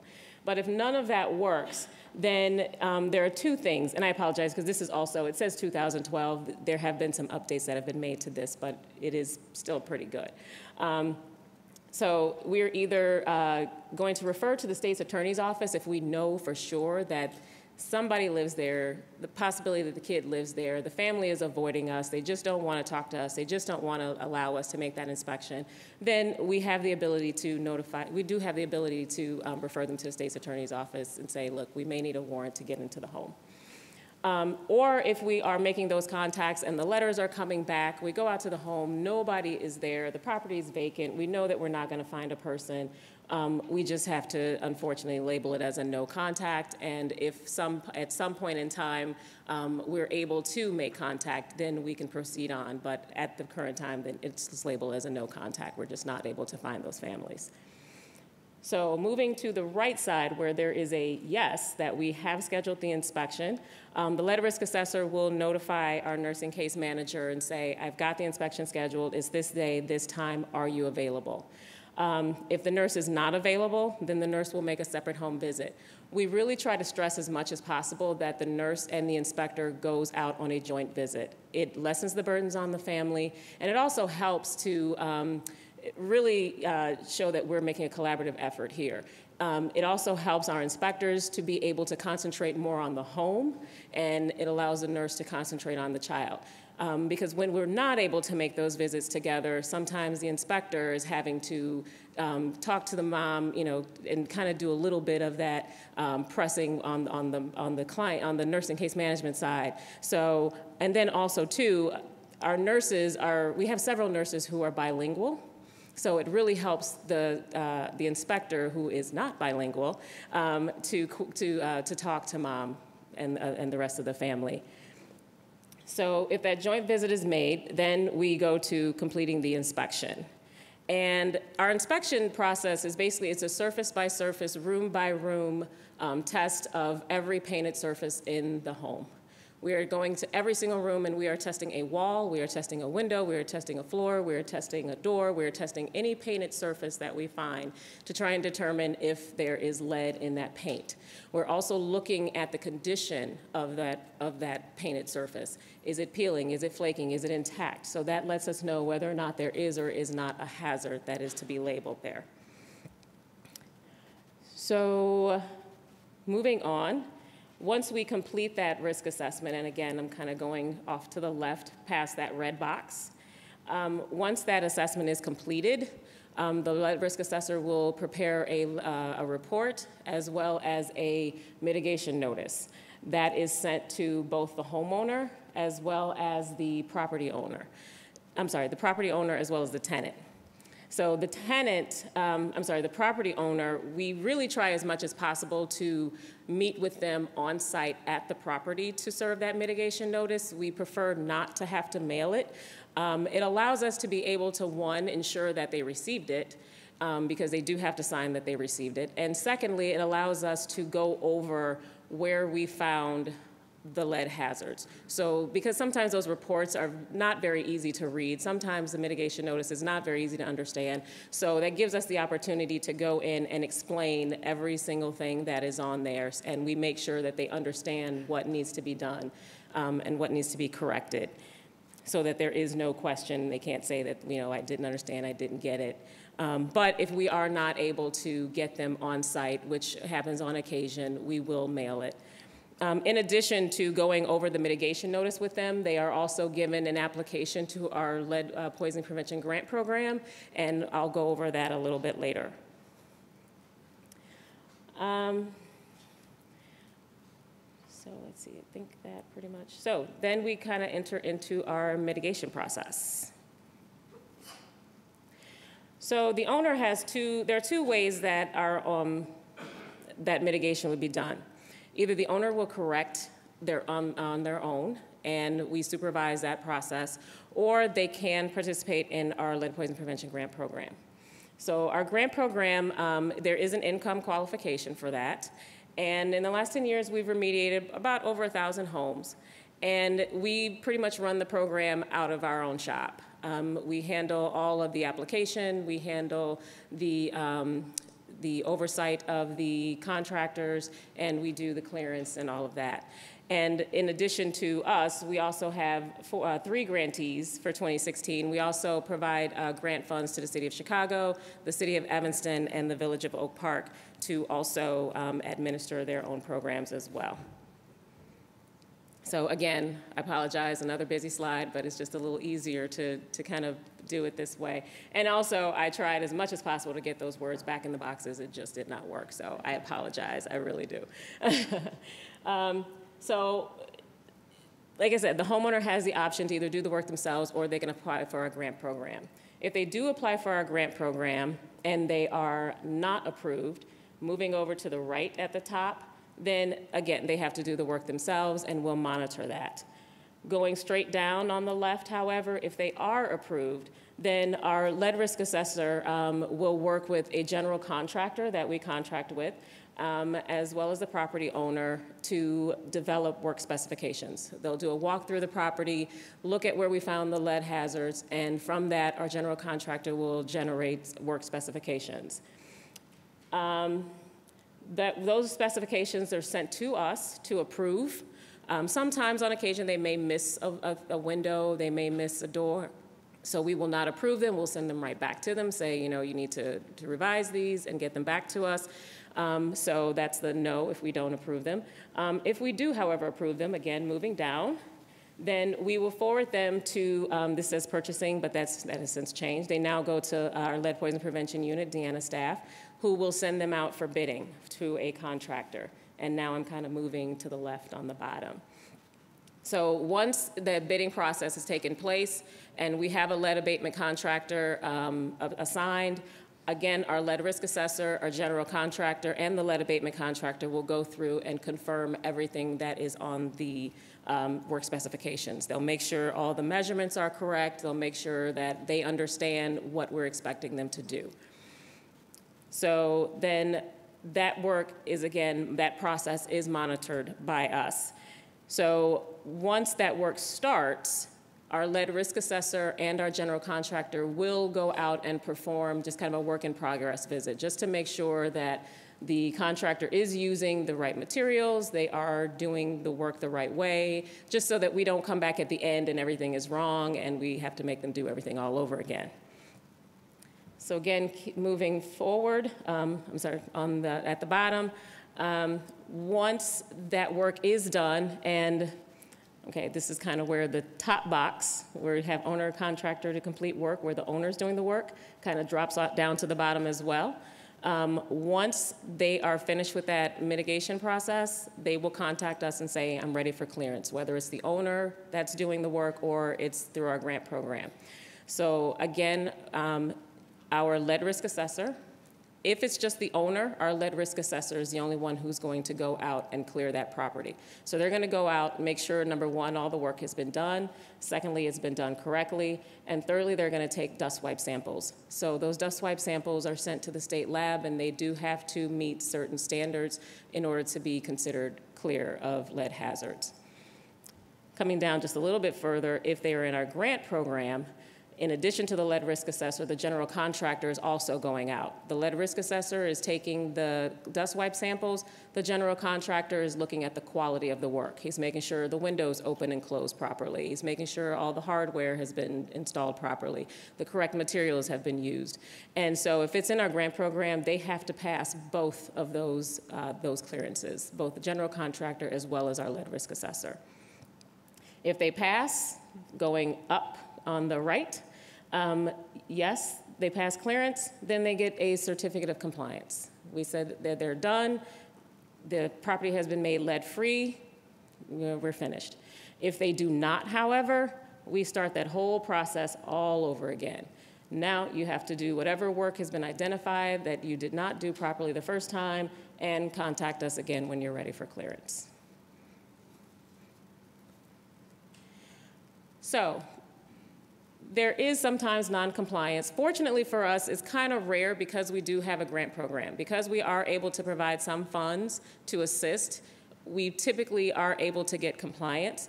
For those that don't participate in the grant program, we still are able to get compliance, not as quickly as we would like to get compliance, but it does take a little bit of pushing and pulling and threatening, but eventually we are able to get them into compliance. For those that are just egregious and just refuse to talk to us, refuse to do the work, we do have the authority as agents to seek enforcement through the Cook County State's Attorney's Office. Fortunately, we don't really have to do this very often. It's been a number of years since we've had to send someone to the state's attorney. And these are classified as Class A misdemeanors if they do not do the work and they do not comply. And then if they don't follow the court order, it's a Class 4 felony for the first offense, then a Class 3 for the third, and they can receive fines up to $500,000 per violation. So it's a really, it's pretty, pretty good incentive to do what you're supposed to do. So I'm going to just skip this and go back to it. So I want to talk about this first, as far as some changes in the administrative code. So about a year, maybe a little over a year ago, there were some changes to the act, and the code is also being changed to bring it up to the level of the act, that added that in addition to testing children, that we can also case manage pregnant women. And so in addition to that, our home visits for our nursing also changed. Our nurses used to go out when there was a child who was under 36 years of age and had a blood lead level of 10 or greater. If they were over 36, I'm sorry, they said 36, did I say 36 years? I'm sorry, I just realized I said that. 36 months and younger, and a blood lead level of 10, our nurses went out. If they have a blood lead level, I'm sorry, if they are older than 36 months of age, that blood lead level had to be at least a 20 or consecutive 15 to 19 tests.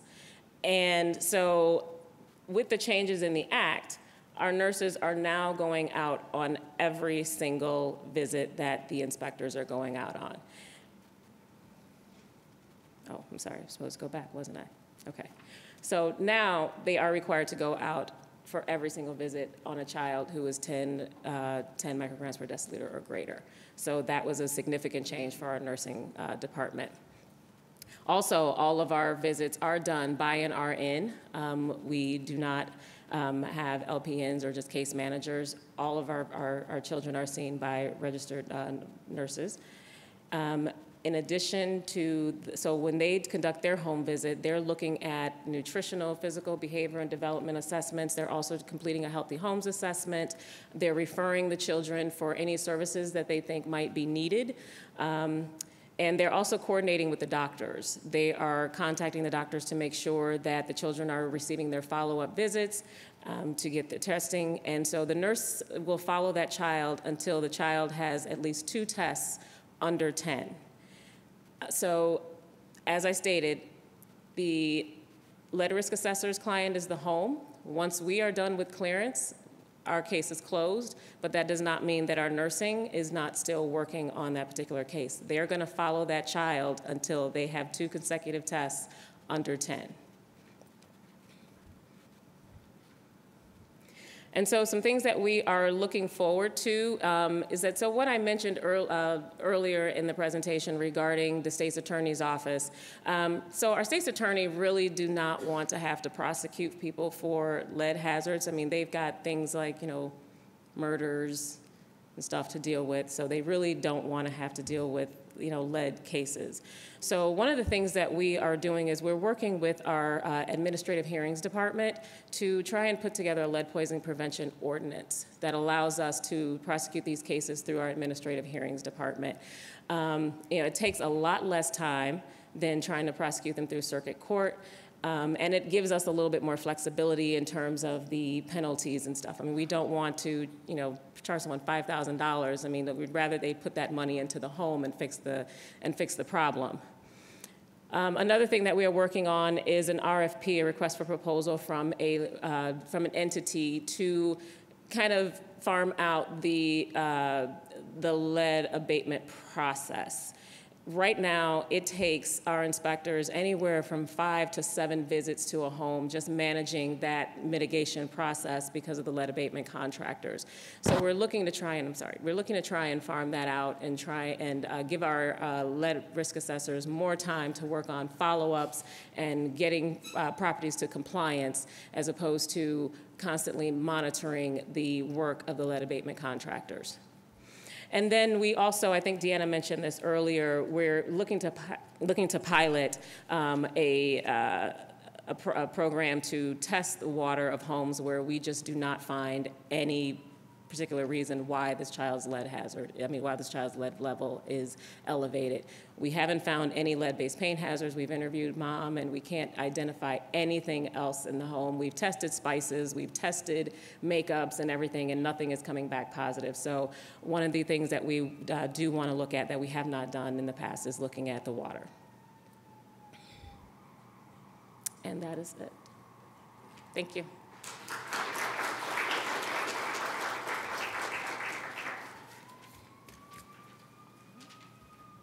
I just feel, again, because of the limited time we have, I have to give a shout out to our speakers for covering so much in so little time. So I want to thank Latrice for providing a very brief but detailed overview of remedies, mitigation strategies, both those being employed and also those being considered, which I think is important for both city, county, and other municipalities. I mean, Dr. Loft, since I've already introduced you, I think we'll just launch into your presentation. Thank you.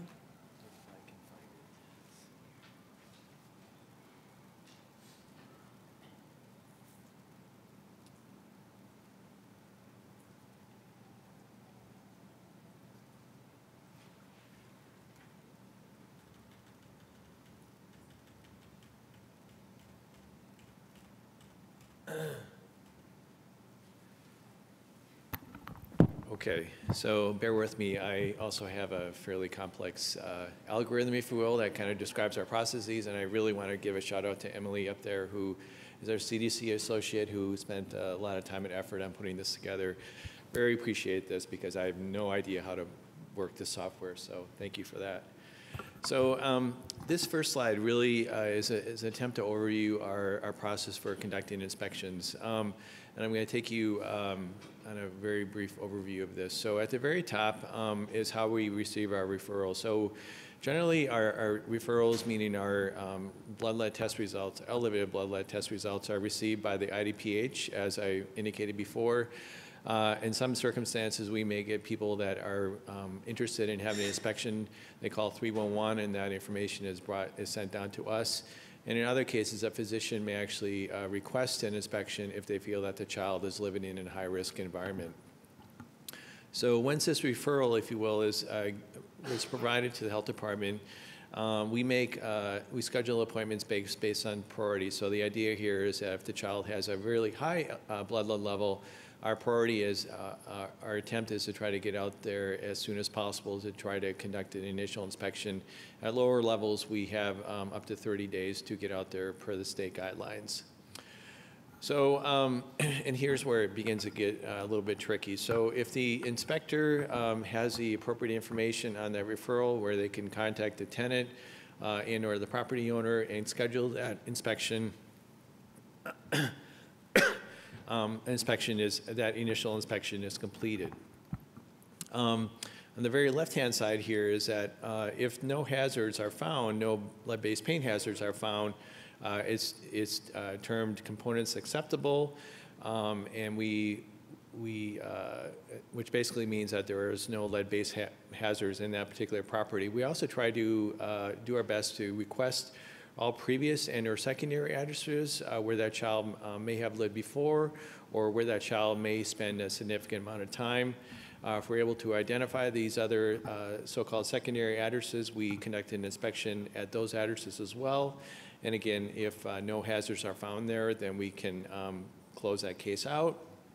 If there are hazards identified at previous addresses or secondary addresses, then we conduct an inspection there as well. So moving to the center of this slide, where hazards are found. So again, we do the initial inspection. We identify lead-based paint hazards. Similar to what Latrice mentioned, we go through a somewhat complicated process of providing letters and notices and working with the property owner to make sure that these lead hazards are fixed. So again, if a lead-based paint hazard is identified by our inspector, we serve them with a mitigation notice, which basically outlines the terms of the scope of work and what must be done in order to fix those lead hazards. The mitigation plan is discussed with the property owner. That mitigation plan is then signed. And in some cases, the property owner may be able to do the work themselves, and we actually have a unique program at the City Health Department whereby property owners can actually come into our office and are taught lead-safe work practices by our inspectors. So that then, if they attend that class, then they're allowed to do the work themselves. If not, they're required to hire a lead abatement contractor to do the work.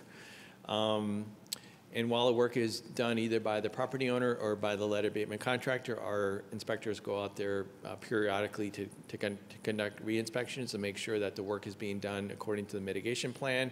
and that to make sure that lead-safe work practices are being followed. Once all the work is completed, our inspectors will verify that by doing clearance samples, taking wipe samples to make sure that there's no lead-contaminated dust in the unit, to make sure everything is clean. And if everything is fine, then we issue them a compliance letter, which indicates that they're fully compliant, and then the case is closed.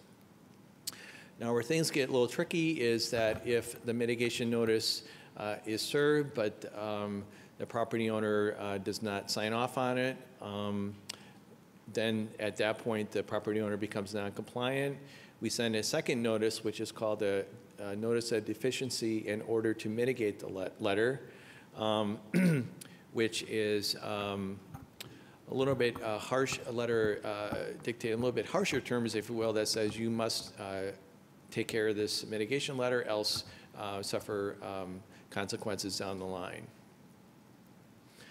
If the owner responds to this notice of deficiency in order to mitigate letter, then again it goes back to the process where they work with us to sign the to go over the mitigation plan, sign the mitigation plan, either do the work themselves or have a contractor come in to do the work.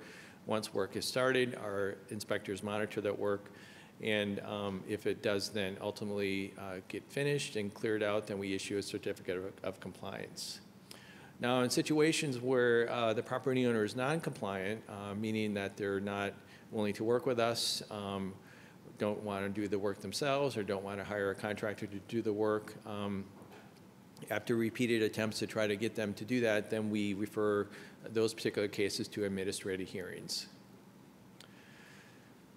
And lastly, I just want to go to the right side of the slide here, where we have situations where our inspectors are not able to either identify the tenant or the property owner and have difficulty scheduling that initial inspection. So much like Cook County, we do a number of different things to try to reach out to the property owner and to the tenant to try to get into that home to do the inspection.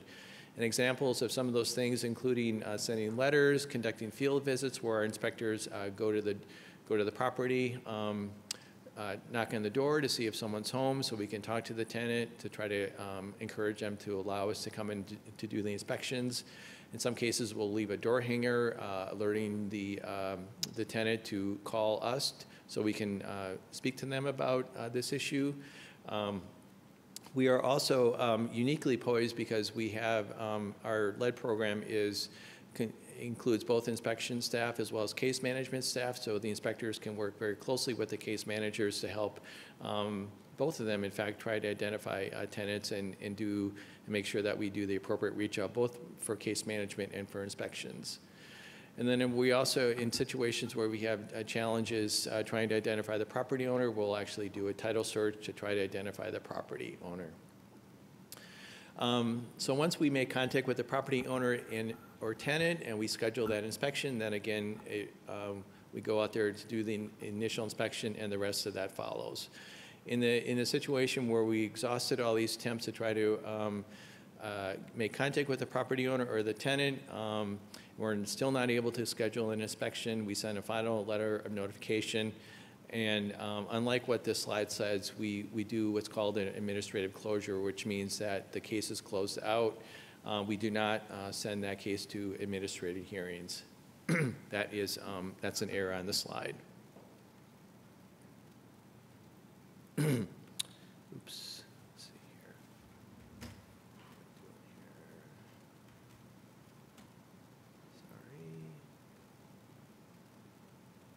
Sorry. Bear with me one sec.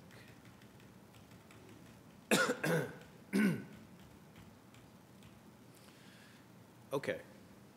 So this is an algorithm that reflects all our different processes related to case management. Again, at the very top, the whole process starts with getting a referral, again, which is a notice that a child has been poisoned by lead.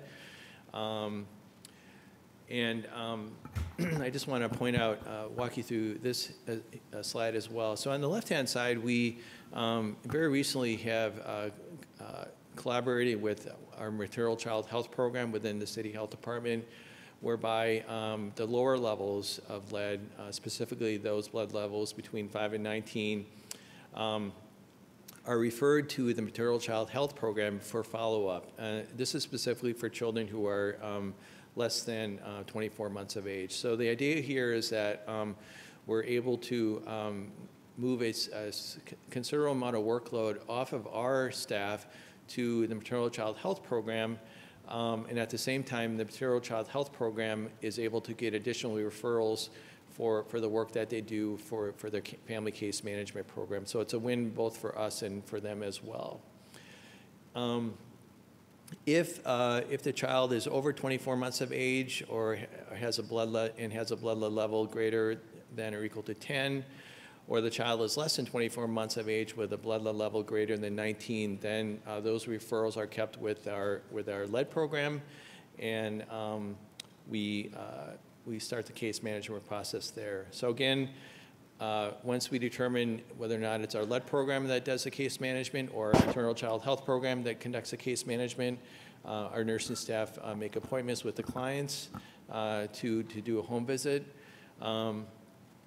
If the home visit is conducted, as indicated here on the left-hand side, there's a whole variety of services that are conducted, including assessments of the child in the environment, which includes conducting an inspection of a cursory inspection of the home to see if we can identify visual lead-based paint hazards. There's also developmental testing that's conducted on the child. We provide nutritional education and counseling. We provide education, evaluation in the household. We provide education on household issues and concerns, education on lead testing, siblings, and then we inform the parent or guardian to make sure that the child has any follow-up blood lead testing as indicated by our guidelines.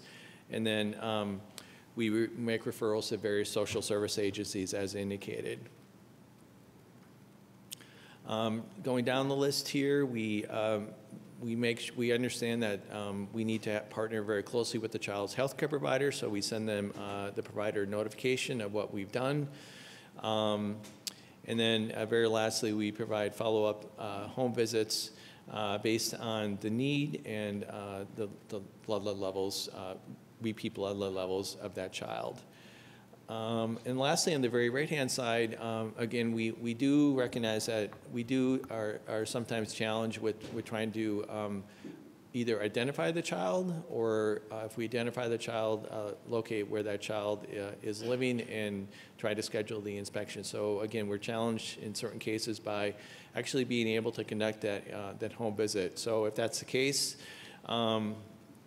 we, again, as said with the inspection side, we tried to do various different outreach strategies other than phone calls, including knocking on doors, leaving information, trying to talk with other tenants that might live in that apartment building or home to try to see if they can help us locate that child. And then once we're able to locate the child, again, we conduct case management services. If not, if we're unsuccessful in identifying or locating that child, then we close that case out. So that is it then. Great.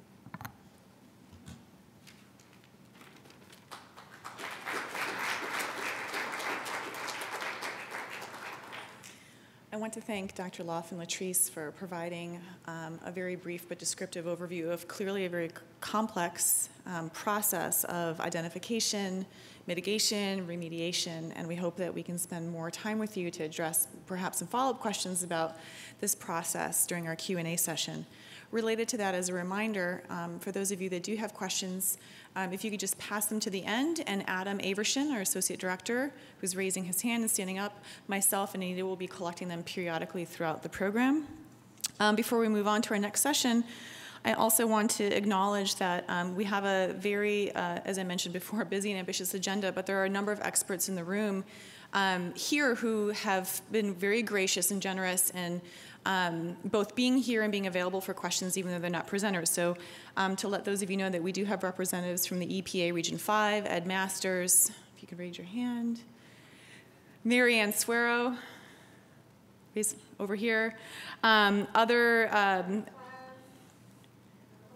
there's a whole lot of folks. There are other representatives from city and county departments of public health, including lead inspectors, epidemiologists, the head of a lead program, Eddie Kaka, Emil Jorgensen, and a long list of other community advocacy groups, NGOs, Loyola partners that we just, we don't have the time to address all of them, but we want to let you know that we appreciate you being here and welcome also of your input during the Q&A session. We also want to acknowledge that we do have a cohort here from Flint, Michigan, if you can raise your hand, who are here to learn, to share, and to ask questions. And we want to welcome you here and to thank you for the trip and the time that you spent to come here to hear our presentations. So Anita, without further ado, thank you.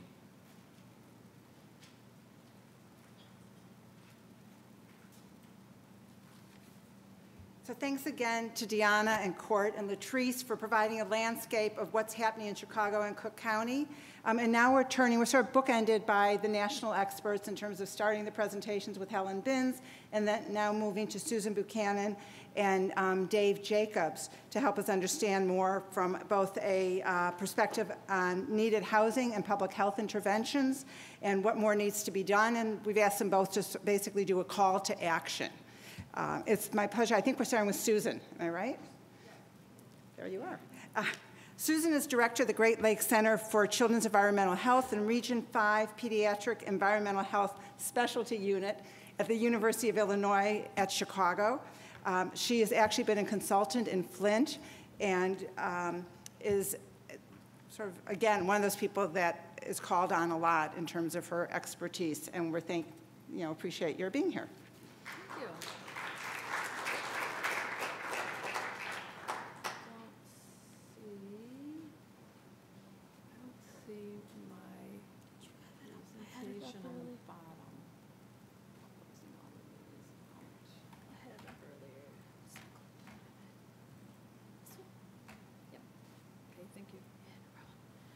Thank you. I don't have many slides, but I do have some thoughts that I want to challenge you with today. I love putting up the periodic table for all the science nerds. Lead, this symbol is PB, which is in yellow at the bottom right. So I want to go over some lessons from Flint. I do have a disclosure. I received funding from the EPA and ATSDR to be the director of the Great Lakes Center for Children's Environmental Health, which is a PACU. It's a terrible name. Blame the EPA for the Pediatric Environmental Health Specialty Unit name. But what we are is a center of expertise in children's environmental health for the entire Region 5. All right, let's spend some time on this slide. You've already seen this a couple times today in Helen's talk and again in another talk, but it shows you the public health success we have accomplished by lowering the blood lead levels over the past couple decades. So Helen Binns already showed this at the far left, that the mean was over 14 when a lot of us were growing up. It was even higher before that. So we all experienced lead levels probably over 10. Most of us in the room had lead levels over 10 as we were growing up.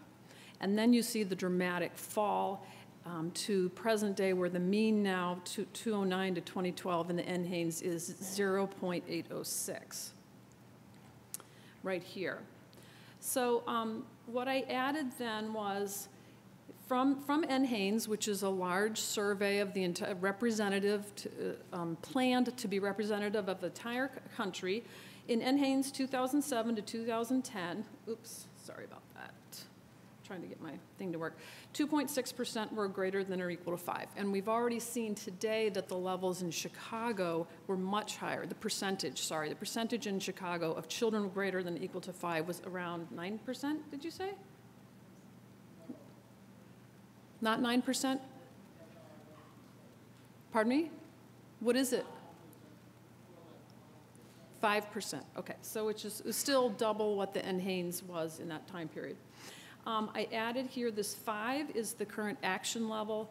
And then here are levels from Flint. This is what Mona Hanna-Attisha published in the American Journal of Public Health when she looked at her cohort of lead levels from her local hospital in Flint, and she found that before the water source in Flint changed to the local water source, there were 2.4% of the kids had elevated lead levels.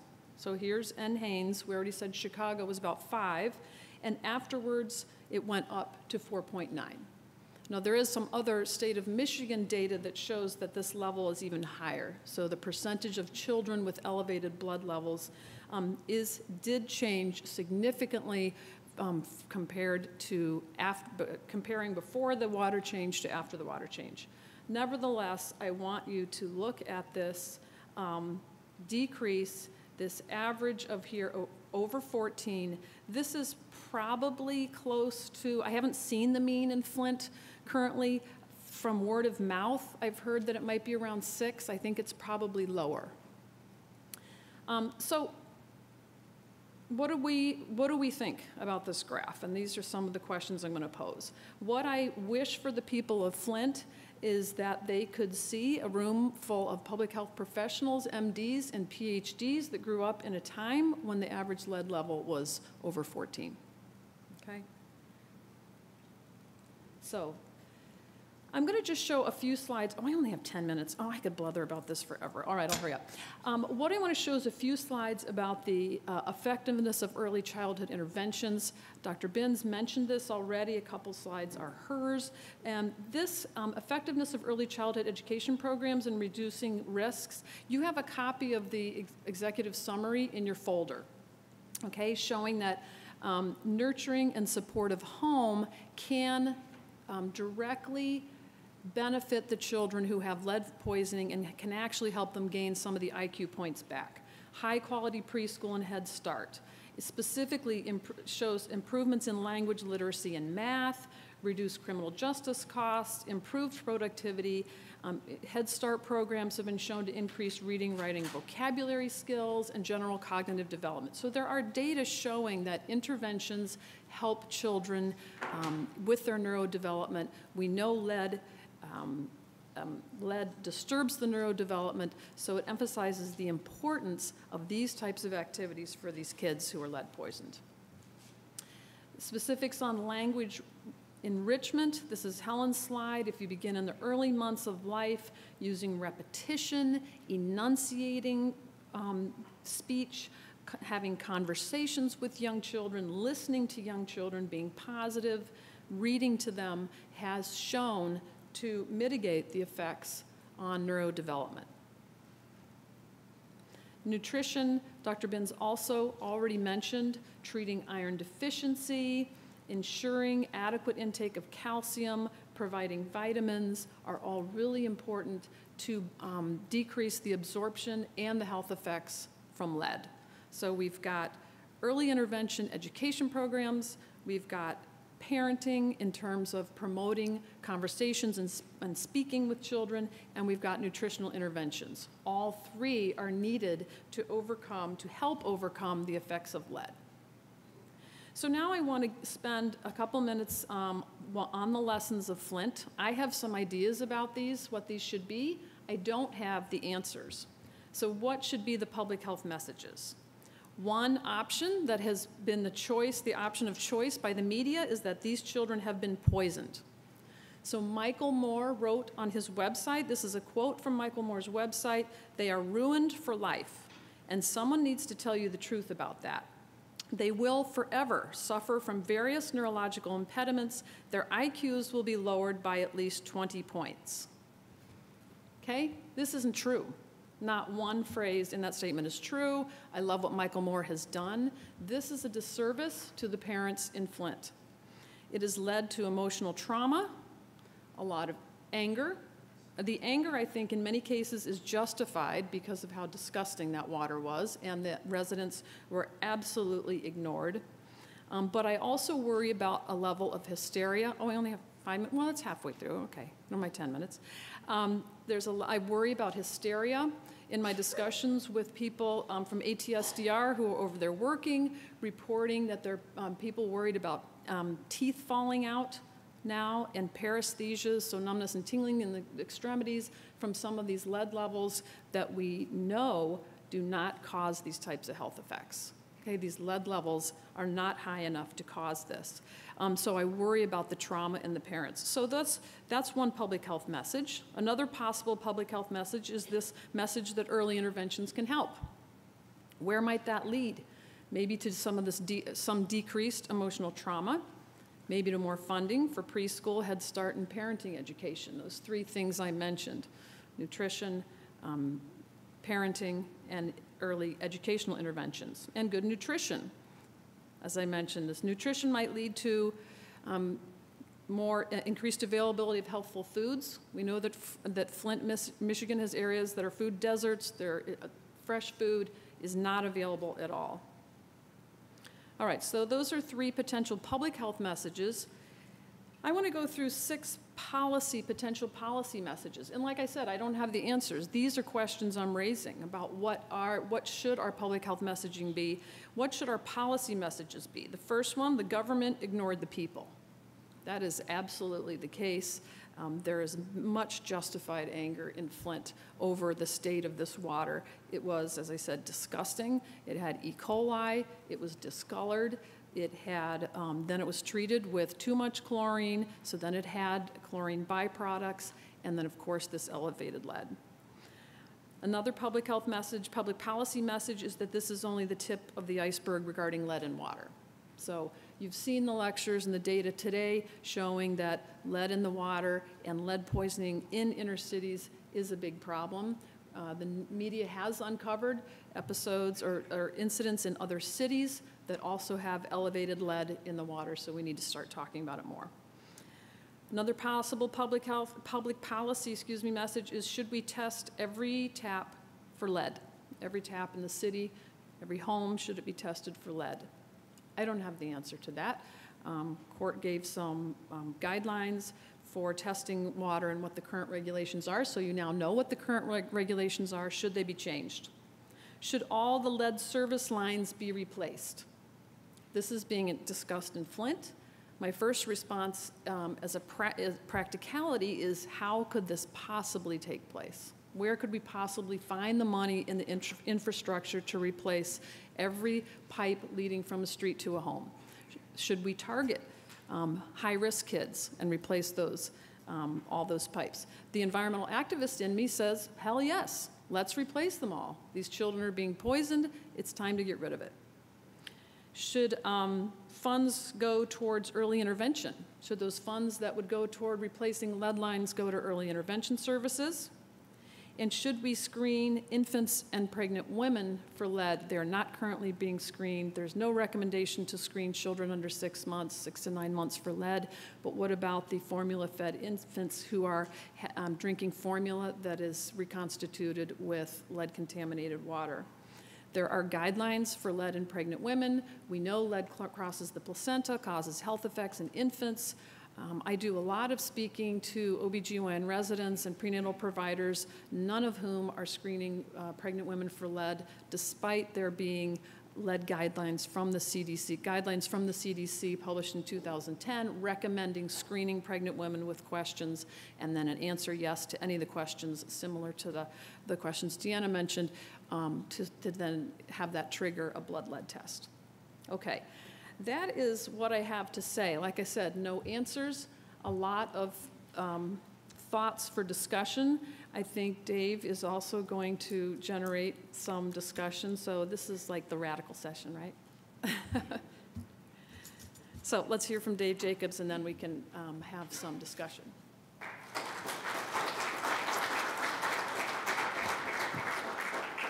Susan, thank you. Dave Jacobs is the chief scientist at the National Center for Healthy Housing in Washington, D.C., and also an adjunct associate professor at the University of Illinois at Chicago School of Public Health. Among many accomplishments, Dave was also the principal author of the President's Task Force report on childhood lead poisoning in 2000 and has stayed extremely active on this issue. So thank you. Thank you, Anita. And first, I just want to give a special shout out to Anita and all the folks at Loyola. They keep doing this stuff on a shoestring budget, And if it wasn't for these folks, we wouldn't be here talking about it. I have a decidedly different perspective than what you've heard this morning. I think we need to focus on, well, what are the lessons of Flint? And I think it's a wake-up call, right? What we are doing, if you take home nothing else, it's this message. Our medical model, despite the heroics of our doctors and so forth, is not working. It's not adequate. We can't just be using our kids as detectors. We have better ways to detect lead. We should use them. We have an army of lead inspectors. We should use them. I haven't presented this particular call to action anywhere in the country yet. So this is the beginning of a conversation, but it's my humble attempt to figure out, well, what do the lessons of Flint mean for the nation, and what should we do next? And how do we use it locally? So I'm going to cover some good news, some bad news. My basic three-point framework is we got to find the lead, not just wait for kids to get an elevated blood lead, but figure out where it is, fix it, we know how to fix it, and then nothing happens without money in this world, right? So we've got to figure out how it's going to be funded properly. So the good news is, there's just two bullets here. We know how to stop lead poisoning by preventing exposures, both in the near term and in the long term. The technology is there. This is not a science gap. Among my other hats, I'm also the director of the World Health Organization Collaborating Center on Healthy Housing in Washington, D.C. And WHO has concluded that lead poisoning prevention is even more cost-effective than vaccines. And in the public health world, vaccines are the gold standard, right? So it's an investment that we should make. It's stupid not to do so. Why did our blood leads go down? You've seen lots of graphs today about the declining blood lead levels. It's simply this. The nation took action. We did a lot of things. We put a lot of policies in place, going back to '71, when we had the original Lead Paint Poisoning Prevention Act. We took action to eliminate, to reduce air lead levels and reduce workplace standards back in '78. And I'm not going to have time to go through all these, but the important message is that when you take action, good things happen. When I ran the lead office at HUD a number of years ago, I probably had the only biomarker as a measure of success of a housing program. So blood leads go down. So a lot of policymakers, and I used to brief people on the Hill, looking at this line, they'd look at this line, the red line here, blood lead levels, and say, oh, great, you're done, aren't you? And you've heard this today, right? Oh, lead's been a big success story, so you're done. Well, let me give you another perspective, some bad news, if you will. Well, lead paint's old, we know it's still here. I know this is a little busy, but this is Russ Fliegel's study from several decades ago. And he asked the question, where was the blood lead level among our ancestors, our prehistoric humans? And what he did was, well, it's a longer story, but he basically measured lead in rats, in their blood, measured lead in their bones, and then he found some prehistoric human bones and measured the lead in those bones, and then extrapolated what the prehistoric so-called natural background blood lead level would be. And this is what he found. Do I have a? He found 0.016 micrograms per deciliter. Now, Dr. Binns told you what our current average is today. Who remembers? It's around 1, right? So that means that we are 100 times over where our ancestors are. In other words, we are swimming in a sea of lead. We have not conquered this problem. We have a long ways to go. This is a long-term problem, and we have just begun to scratch the surface. So we can't just be saying it's a public health story, it's a success, we've done enough, we can move on. No, we have a long ways to go. So Flint and other cities, I think, are the tip of the iceberg. If you think globally, we know that lead is responsible not just for reduced IQ, but 674,000 premature deaths annually. This is a WHO, or it's another estimate. In the US, we have 500,000 kids. We know that tens of millions of homes have lead pipes and lead paint and other hazards, but we don't know where they are exactly. Instead, we have these models, right? We have zip codes, we have census blocks, we have higher incidence rates. But within each house, we still don't know exactly where it is. And until we do, we're not going to be able to focus our attention.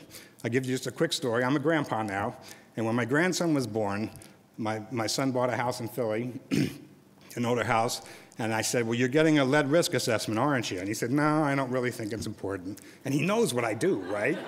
So my own son. So I said, well, guess what you're getting for Christmas this year? You're getting a lead risk assessment.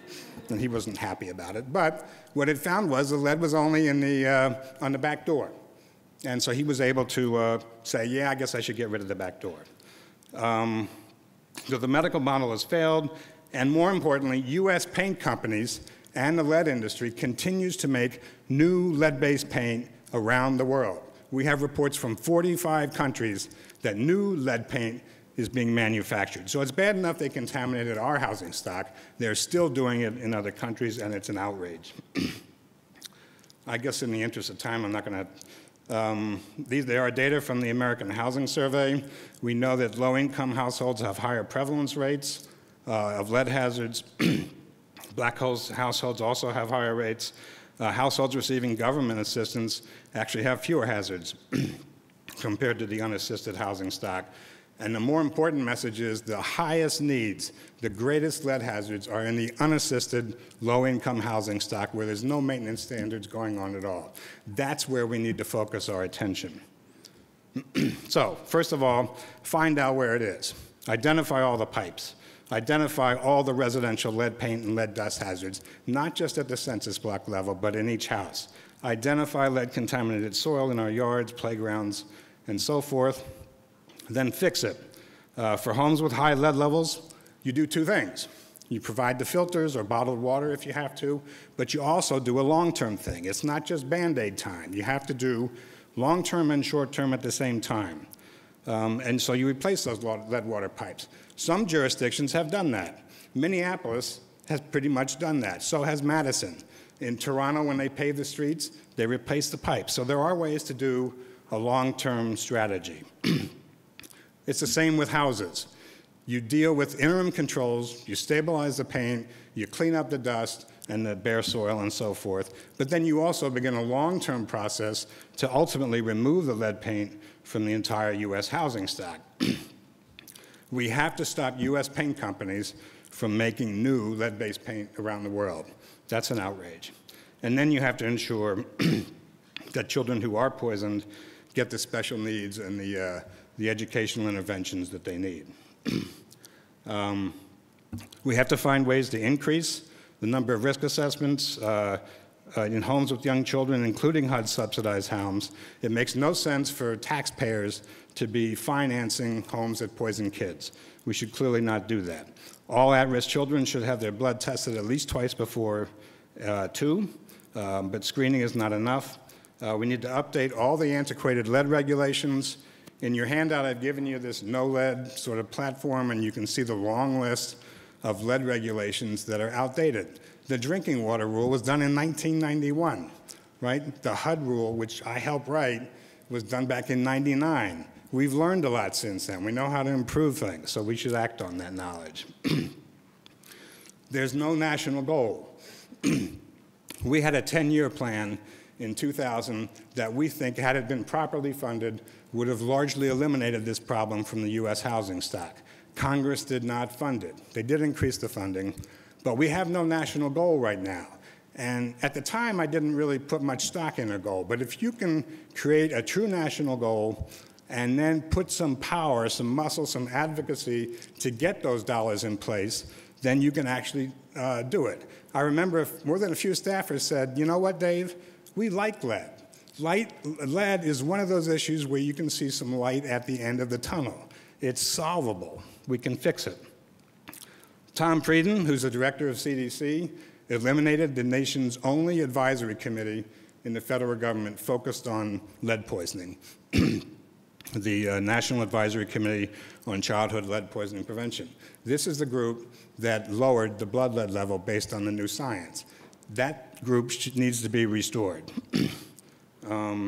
And then, of course, I'm a researcher. You have to provide for more research.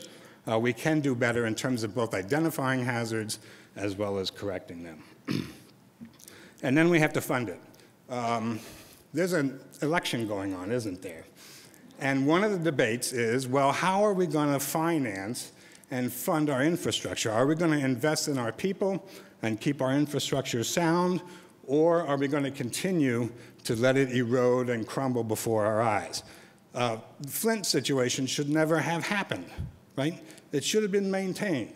It should have been, but it wasn't because somebody, some so-called emergency manager, took it upon himself to save a few bucks, which ended up costing us much more than it ever would have saved. That's a stupid decision. And there has to be some professional oversight to make sure that when a guy like that makes a decision that's not scientifically valid, we stop him.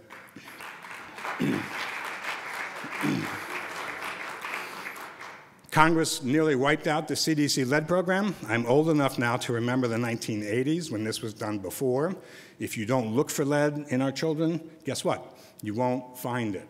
So we have to keep the surveillance going, and that means restoring the CDC lead program to $35 million, not the $2 million it was at a few years ago, or the $15 million it was there, and the 10-year plan, the minimum level for full funding for HUD, which is where most of the money comes to fix privately owned low-income housing, needs to be at least $230 million a year. And then, the important thing I didn't mention, why doesn't industry pay for this? They made the mess. They put the lead in the pipes and they put the lead in the paint. Why not make them pay? So far, they have been keeping their heads down. Sherwin-Williams and the lead industries has not paid one thin dime to help this. What they have paid for, I'll tell you, is lobbyists to go to Congress to supposedly increase the HUD budget. Why? Because they realize if HUD doesn't pay for it, that means you, the taxpayers, then they might have to pay for it.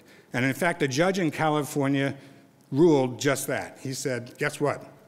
The Lead Industries Association, Sherwin-Williams, they have to contribute to the mess that they created to the tune of $1.1 billion, which would cover about half the houses in California. So we can talk about increasing funding in government, and we should. But let's not let industry off the hook either. They're part of the solution, or we need to make them part of the solution. So this is an ad that came out 100 years ago. I'll close. I know I'm over. It said, will the lead paint still be with you? And because they said lead is durable, right? It's a great paint. Well, sadly, it is still here, right? So I submit to you, it is time to end the Dutch Boys Lead Party. We're done.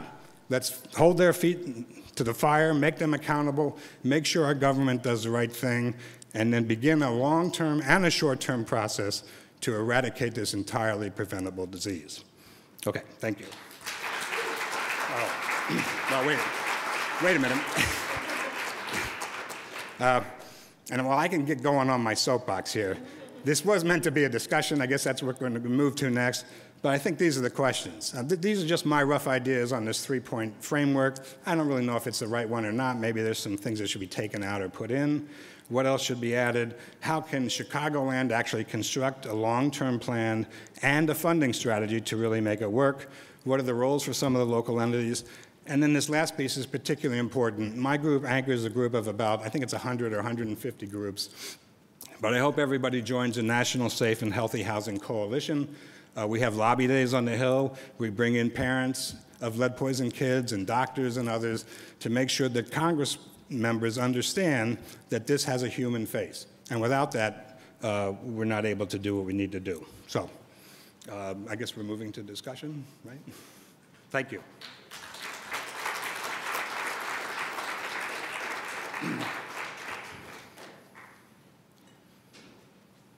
Thank you. So I'm going to ask all the presenters to please come up for our panel discussion. We've been collecting the index cards. It is clear there is no way that in the next 20 minutes we're going to be able to answer all the questions that have been submitted. We've tried to organize them a little bit and are going to do our very best that even after today we'll try to gather the information of the questions being asked and probably post those on our websites. We'll get back to you about that, though. In the meantime, I want to introduce Dr. Amy Luke, who's going to be facilitating the question and answer period. Amy is a professor of public health sciences at Loyola University. She's the director of the Institute of Public Health and the director of the epidemiology track, the Master of Public Health program, and the Master of Public Health program at Loyola. We've just actually handed her many of those questions, so she's going to be organized, do her best in terms of getting through some of them, and we recognize that. Now, what time, how long are we going to do? We have, why don't we say till 5 to 12? We Okay, have 15 minutes. All right, very good. We have a couple of big overarching questions, and any of you, please jump in and answer. The first one is, when do we need to worry about the water? When the service lines are disrupted, what percent and numbers of homes have lead pipes inside? Nationally and maybe here in Chicago, if we know that.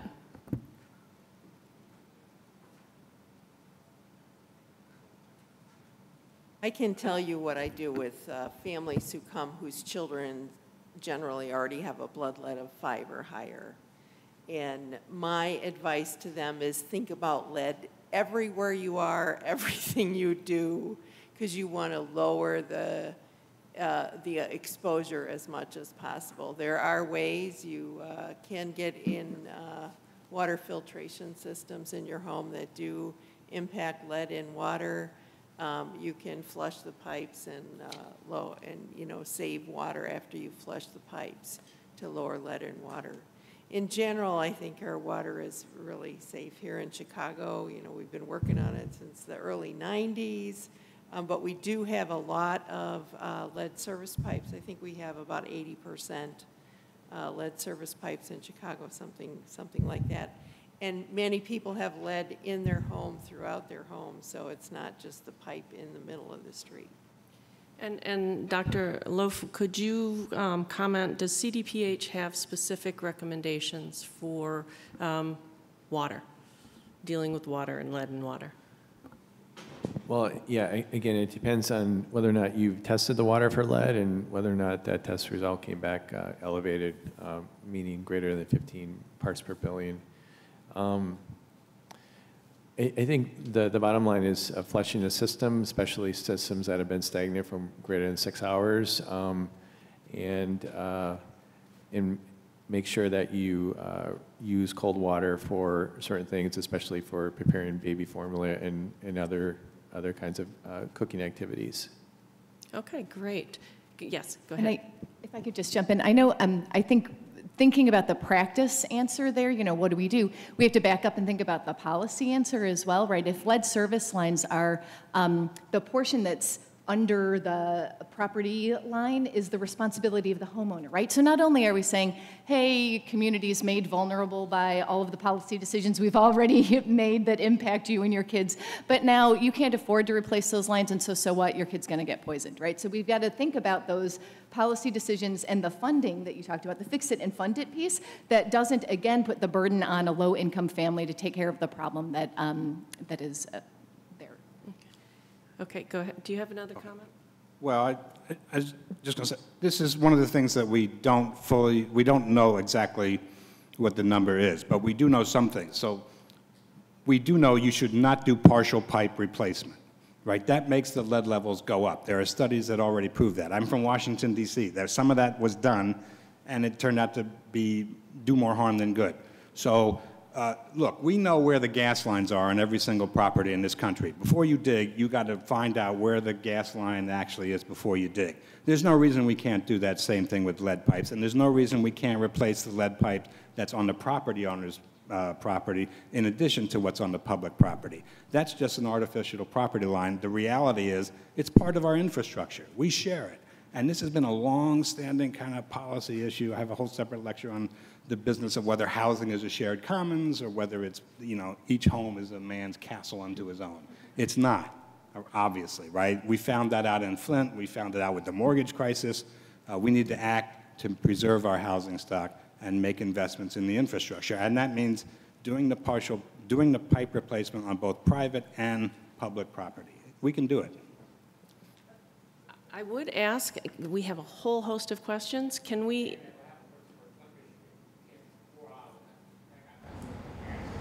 They're not replacing the pipe properly for you. We have filters beginning out. The water level is up 12,500 parts per billion. So it's only go to 150, 1,000 parts per billion. We've been before you go 4 hours. We can question that.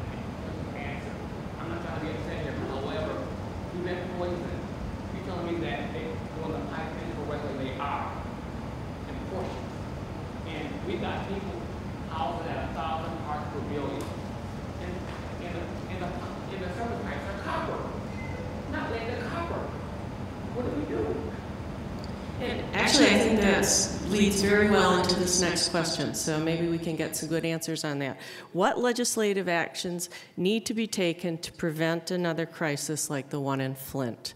And we would recommend or welcome any responses here. I've outlined a few of those in the document here. Perhaps first and foremost might be a fix to the lead disclosure rule. That was part of the 1992 Housing Act. And all of you who have rented or bought an older home, you get the blue pamphlet, right, Protect Your Family, and then you get a lead disclosure form. And usually that disclosure form, the box that's checked is, I don't know. So the original version of the lead disclosure rule introduced by Henry Waxman would have required an inspection and a risk assessment at the time of sale or lease, right? The real estate industry fought that and succeeded in watering it down so that it's kind of just an education. So why not require an inspection at the time of sale or lease? That's the time in which we can finance housing defects, right? The banks can weigh in. We can adjust the mortgage rate. You do that for other things, right? If your roof has a hole in it and you sell the house, you got to fix the hole, right? This is no different than that. So I think that's one fix that should be done. That would require congressional action. There are a host of other things. The Safe Drinking Water Act. The water is an interesting problem because it's general in the sense that its exposures are controlled at the water treatment plant for the most part, but it's also locally driven in the sense that we have a local source, like lead pipes. So I think you're right. Look, if people are not doing full pipe replacement, or if it's copper, maybe it's the lead solder that's the problem. It's not just, you know, lead in solution, it's also lead particulate. There's a lot of complexity. I've talked to a number of water chemists around the country, and they will tell you, look, the reality is water chemistry is really complicated stuff, and it's complicated because we haven't invested in our water treatment plants. And so the options that are available to a good water chemist are pretty limited. So I think Flint, more than anything else, it's a wake-up call. You know, if there's a silver lining to this, it's the fact that out of this tragedy, I hope we'll finally get some renewed attention, not just to water, not just to paint, but to all the lead sources to make sure that our kids are protected. But I think there are a number of policy things, and those I think are the big ones, along with, obviously, the money. Money matters. Right. Actually, I'd like to build off that a little bit and ask, go off script a little bit. What about the residents in Flint now, if the incorrect remediation processes or perhaps less effective remediation processes are being utilized now? What can the residents in Flint do to push back against that and help out?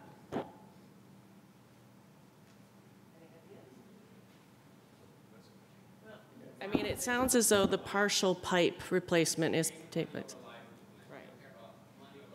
In other words, is there action that the residents of Flint can take to put pressure to have the appropriate remediation processes put in place? Yeah, I think if you're seeing, you know, lead service lines being cut at the property line, and the part that's on the private property is not getting replaced, alarm bells should be going off. CDC published a study, which I can give you, that shows that when you do that, you know, you make the lead in the cut part more available to the water supply. It's just wrong. So it should be, you know, I realize, you know, there might be a legal thing with property lines, but we have some creative lawyers. Some of them are right here, right? Help us out here and figure out how we can make the lead pipes part of our whole infrastructure. I would point out in the 80s, the same thing happened with lead paint. There were initial attempts to remove lead paint by burning it off or power sanding it or doing abrasive blasting. It's a really fast way to remove the lead paint, but it was a disaster, right? It created higher exposures. The new techniques that we have actually protect kids, and they've been well validated. So we should act on, I guess my main message is act on what the science tells us to do. You don't do the partial pipe replacement, you do the dust testing after a paint remediation job to make sure it's safe. These are all well-established procedures. That's another policy change. The EPA renovation, repair, and painting rule, guess what? Does not require a dust test at the end of a rehab job. If you're in federally assisted housing in the HUD world, it's required. Why should kids living in, federally assisted housing have the benefit of a dust test to make sure that contractors cleaned it up right, when kids who are not in federally assisted housing covered by the EPA our renovation, repair, and painting rule are not protected that way? It's bad science. Yeah. The other thing I would encourage you to do is encourage people to get their water tested and help them to understand it's not a single test will tell you how your water is all the time. You need it stagnant and flushed, and in the winter and in the summer, and before the pipes are manipulated and after we've done it. And you need a lot of water tests to give you a picture of, am I safe? Oh. All right, thank you. I have a question for the Departments of Public Health here. So for those populations who are no longer being case managed after the age of 6, but who men and women now at childbearing age and young men and women who may have altered behavior due to lead poisoning early in childhood, is there anything being done to address that population as a whole at the public health level or at the medical level? Yeah, I think certainly at the public health level, we don't work with the older population. I mean, our focus is on children less than 6, but I agree with you. I think there certainly needs to be some emphasis, more emphasis on these folks that are older than 6 and looking at evaluating the long-term impacts of lead exposure at an early age and trying to intervene and try to do some things with that. Okay, great.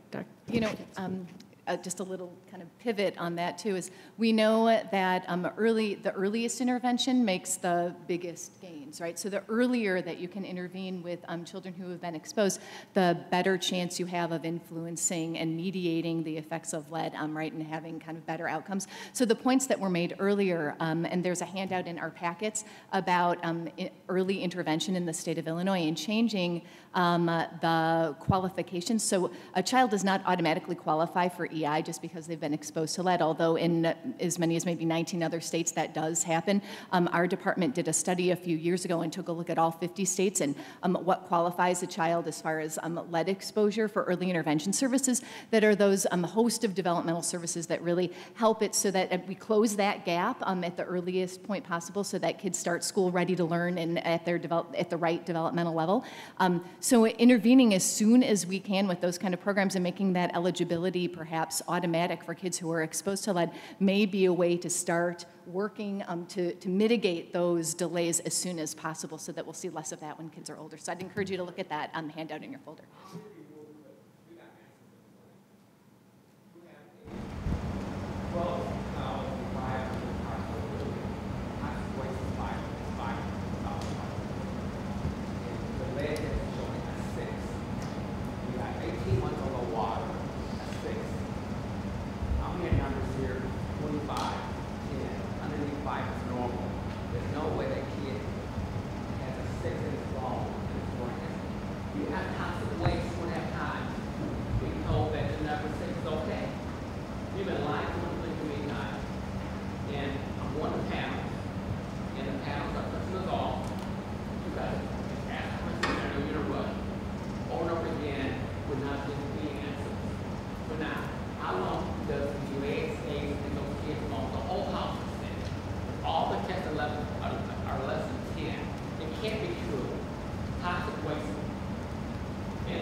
People say, I understand it. You don't understand it. You don't live there. You don't drink the water. Take showers in the water. Brush your teeth. You don't stop your water. In my neighborhood, in the 3-block radius, 3 women lost babies in 6 months. Hypertension. That's rare. Lou Gehrig's disease around. Rare. But it's okay. We understand. You live where you understand. I have passion for the soul. I'm trying to be science man, but that's what it was. I got a PhD later, so I know more than you. So I got a PhD in common sense. Thank you very much for that. We're at our ending point for this discussion period. However, I think Dr. Kafka-Watts has some ideas on, we have a whole host of additional questions, so let's talk about how we can get those answered. Thank you. We do have many more questions that haven't been answered, and so we were just discussing about how we can best address that. And what we can commit to is, one is asking our presenters to share their PowerPoint presentations with us. I think a lot of the questions relate to slides in the PowerPoint presentations that were presented, but also in a very quick manner. So we'd like to share those with you. We also want to, we started the process of synthesizing some of the questions, and we'll keep them all and collect any additional questions that you have and commit to trying to share those with our respective speakers and trying to get answers to at least the top questions and the majority of the questions and share them with you for those of you that RSVP'd and shared your email address with us. I can't promise as to when that's going to happen, but we can commit to making that happen sometime soon. So if you can be patient with us, we'd like to do that for you and honor and respect the time that you've committed to this program and to thinking about your questions and to writing them down and taking advantage, frankly, of this really excellent panel of experts that we have today that have been answering questions on behalf of the City of Chicago, Cook County, and Flint. And again, we thank the residents of Flint for coming and sharing your experiences with us today. It's truly important, and it's going to help, as we mentioned, as Dr. Jacobs has mentioned, these are questions that not only affect you, but residents of Chicago, Cook County, the country, and frankly, the world. And that's why we're here today. In the last few minutes that we have, we're very, very pleased for a special guest of honor to provide some concluding remarks and opportunities and address opportunities of ways to move forward. Dr. Julie Morita is a pediatrician by training. She previously served as the medical director of the Chicago Public Health Department's immunization program, focusing on partnerships with private groups, and has led the city's planning efforts related to Ebola virus. Following 15 years of service to the Chicago Department of Public Health, Dr. Morita was appointed to commissioner by Mayor Rahm Emanuel in January of this year. As the CDPH medical director for immunization, Dr. Morita fostered partnerships with health systems in the private sector, achieving recognition for both the improvements in and overall coverage rates. In 2009, Dr. Morita led the city's response to the pandemic influenza outbreak, developing a system to distribute more than 1 million doses of vaccines to clinics and residents across the city. Prior to her time with the CDPH, Dr. Morita served as the Epidemic Intelligence Service Officer with the CDC and also worked in private practice. Commissioner, we welcome you and thank you for being here.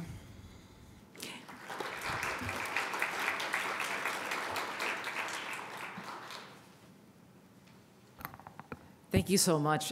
Before I talk, I really wanted to just acknowledge, well, first of all, acknowledge that I stand between you and lunch, so it'll be really brief. But I also wanted to acknowledge all the work of Loyola University School of Law.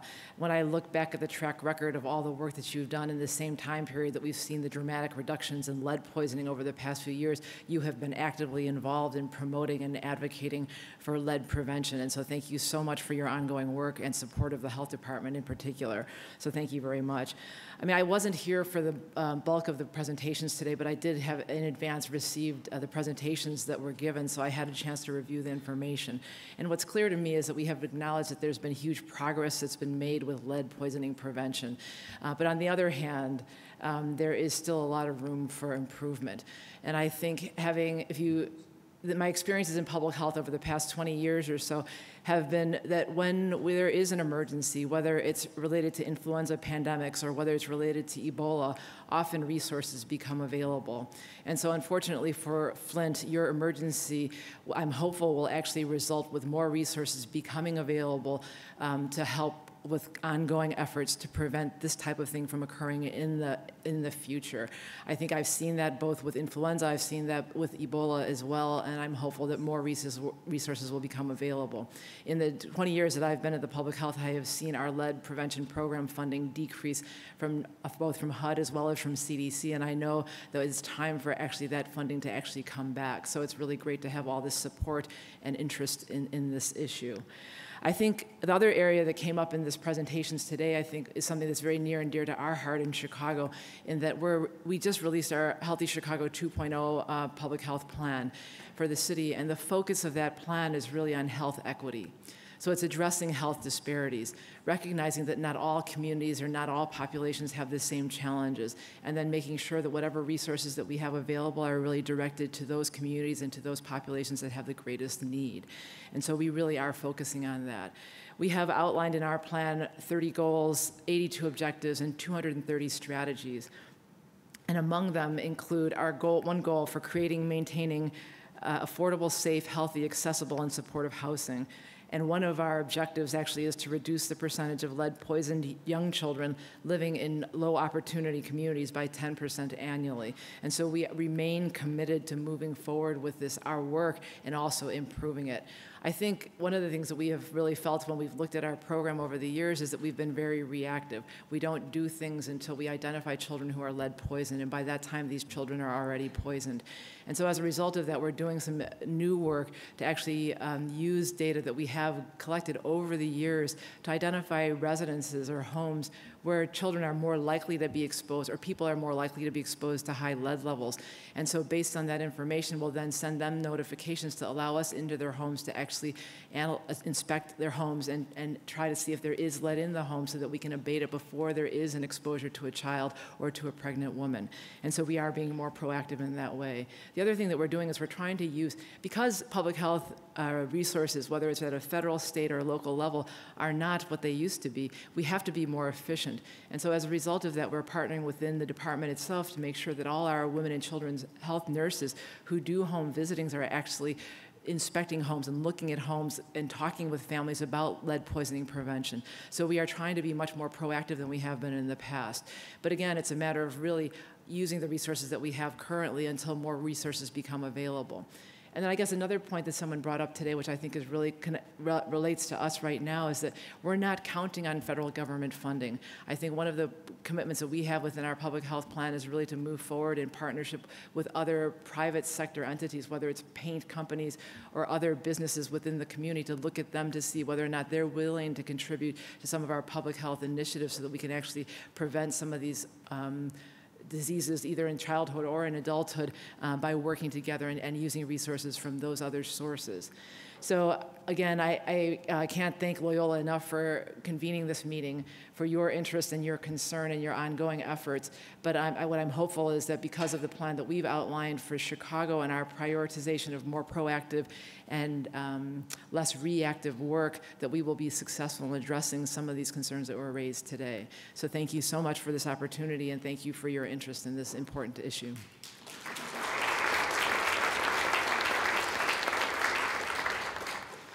Thank you, Dr. Morita. Thank you all for being here. In this room are federal, state, and local government representatives, public health, housing, and legal service advocates, researchers, academicians, community members, foundation representatives, and I don't know if there ended up being media or not. What we know is that lead is one of the few causes of social and learning problems that we know how to solve. We each have roles we can play to address this problem, whether through research, litigation, education, advocacy for legislative and policy reform, funding on both the government and philanthropic levels, and partnerships. We hope that today is a new start to a conversation that needs to continue and to discussion. In the meantime, just briefly to point out to you, One, in your packet, we've talked several times about early intervention. In your packet is information about the federally funded Early Intervention Services Program. Please read it, know more about it, ask physicians about it, ask anybody that you're talking to when you want to think about early intervention for children. There's going to be some efforts going on in the city, I think, focused on that. Secondly, Dave Jacobs referred to the National Center on Healthy Housing Coalition and some work being done, and his 3 points that he discussed. Those are all actually at the front desk where you registered. In addition, there's information about a petition to HUD around making housing, subsidized housing, lead safe. You can pick up information about that as well. We hope to keep everybody informed about any efforts underway. And whenever there's a crisis, there's always a response through legislation as well, sometimes positive, sometimes not. But we hope to be able to keep everybody involved whose email addresses we have to let you know what's going on both the local and state and federal levels in response to the lead initiatives, and what you can do related to those efforts.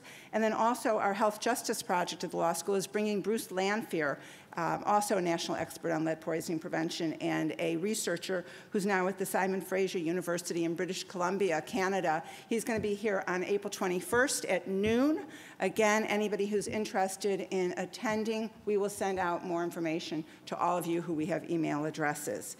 Catherine announced before, and we will do our very best to try to get our presenters involved in helping to answer the questions that didn't have an opportunity to be addressed. Please make sure we have your email address if you want to be able to get notices of those answers.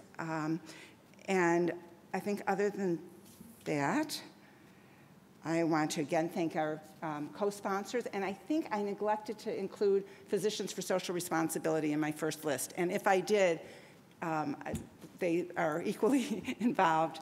And I did, oh, thank you. Okay, then and then also, I think that's it actually in terms of announcements. Thank you all for being here, and thank you to all of our presenters for your participation as well.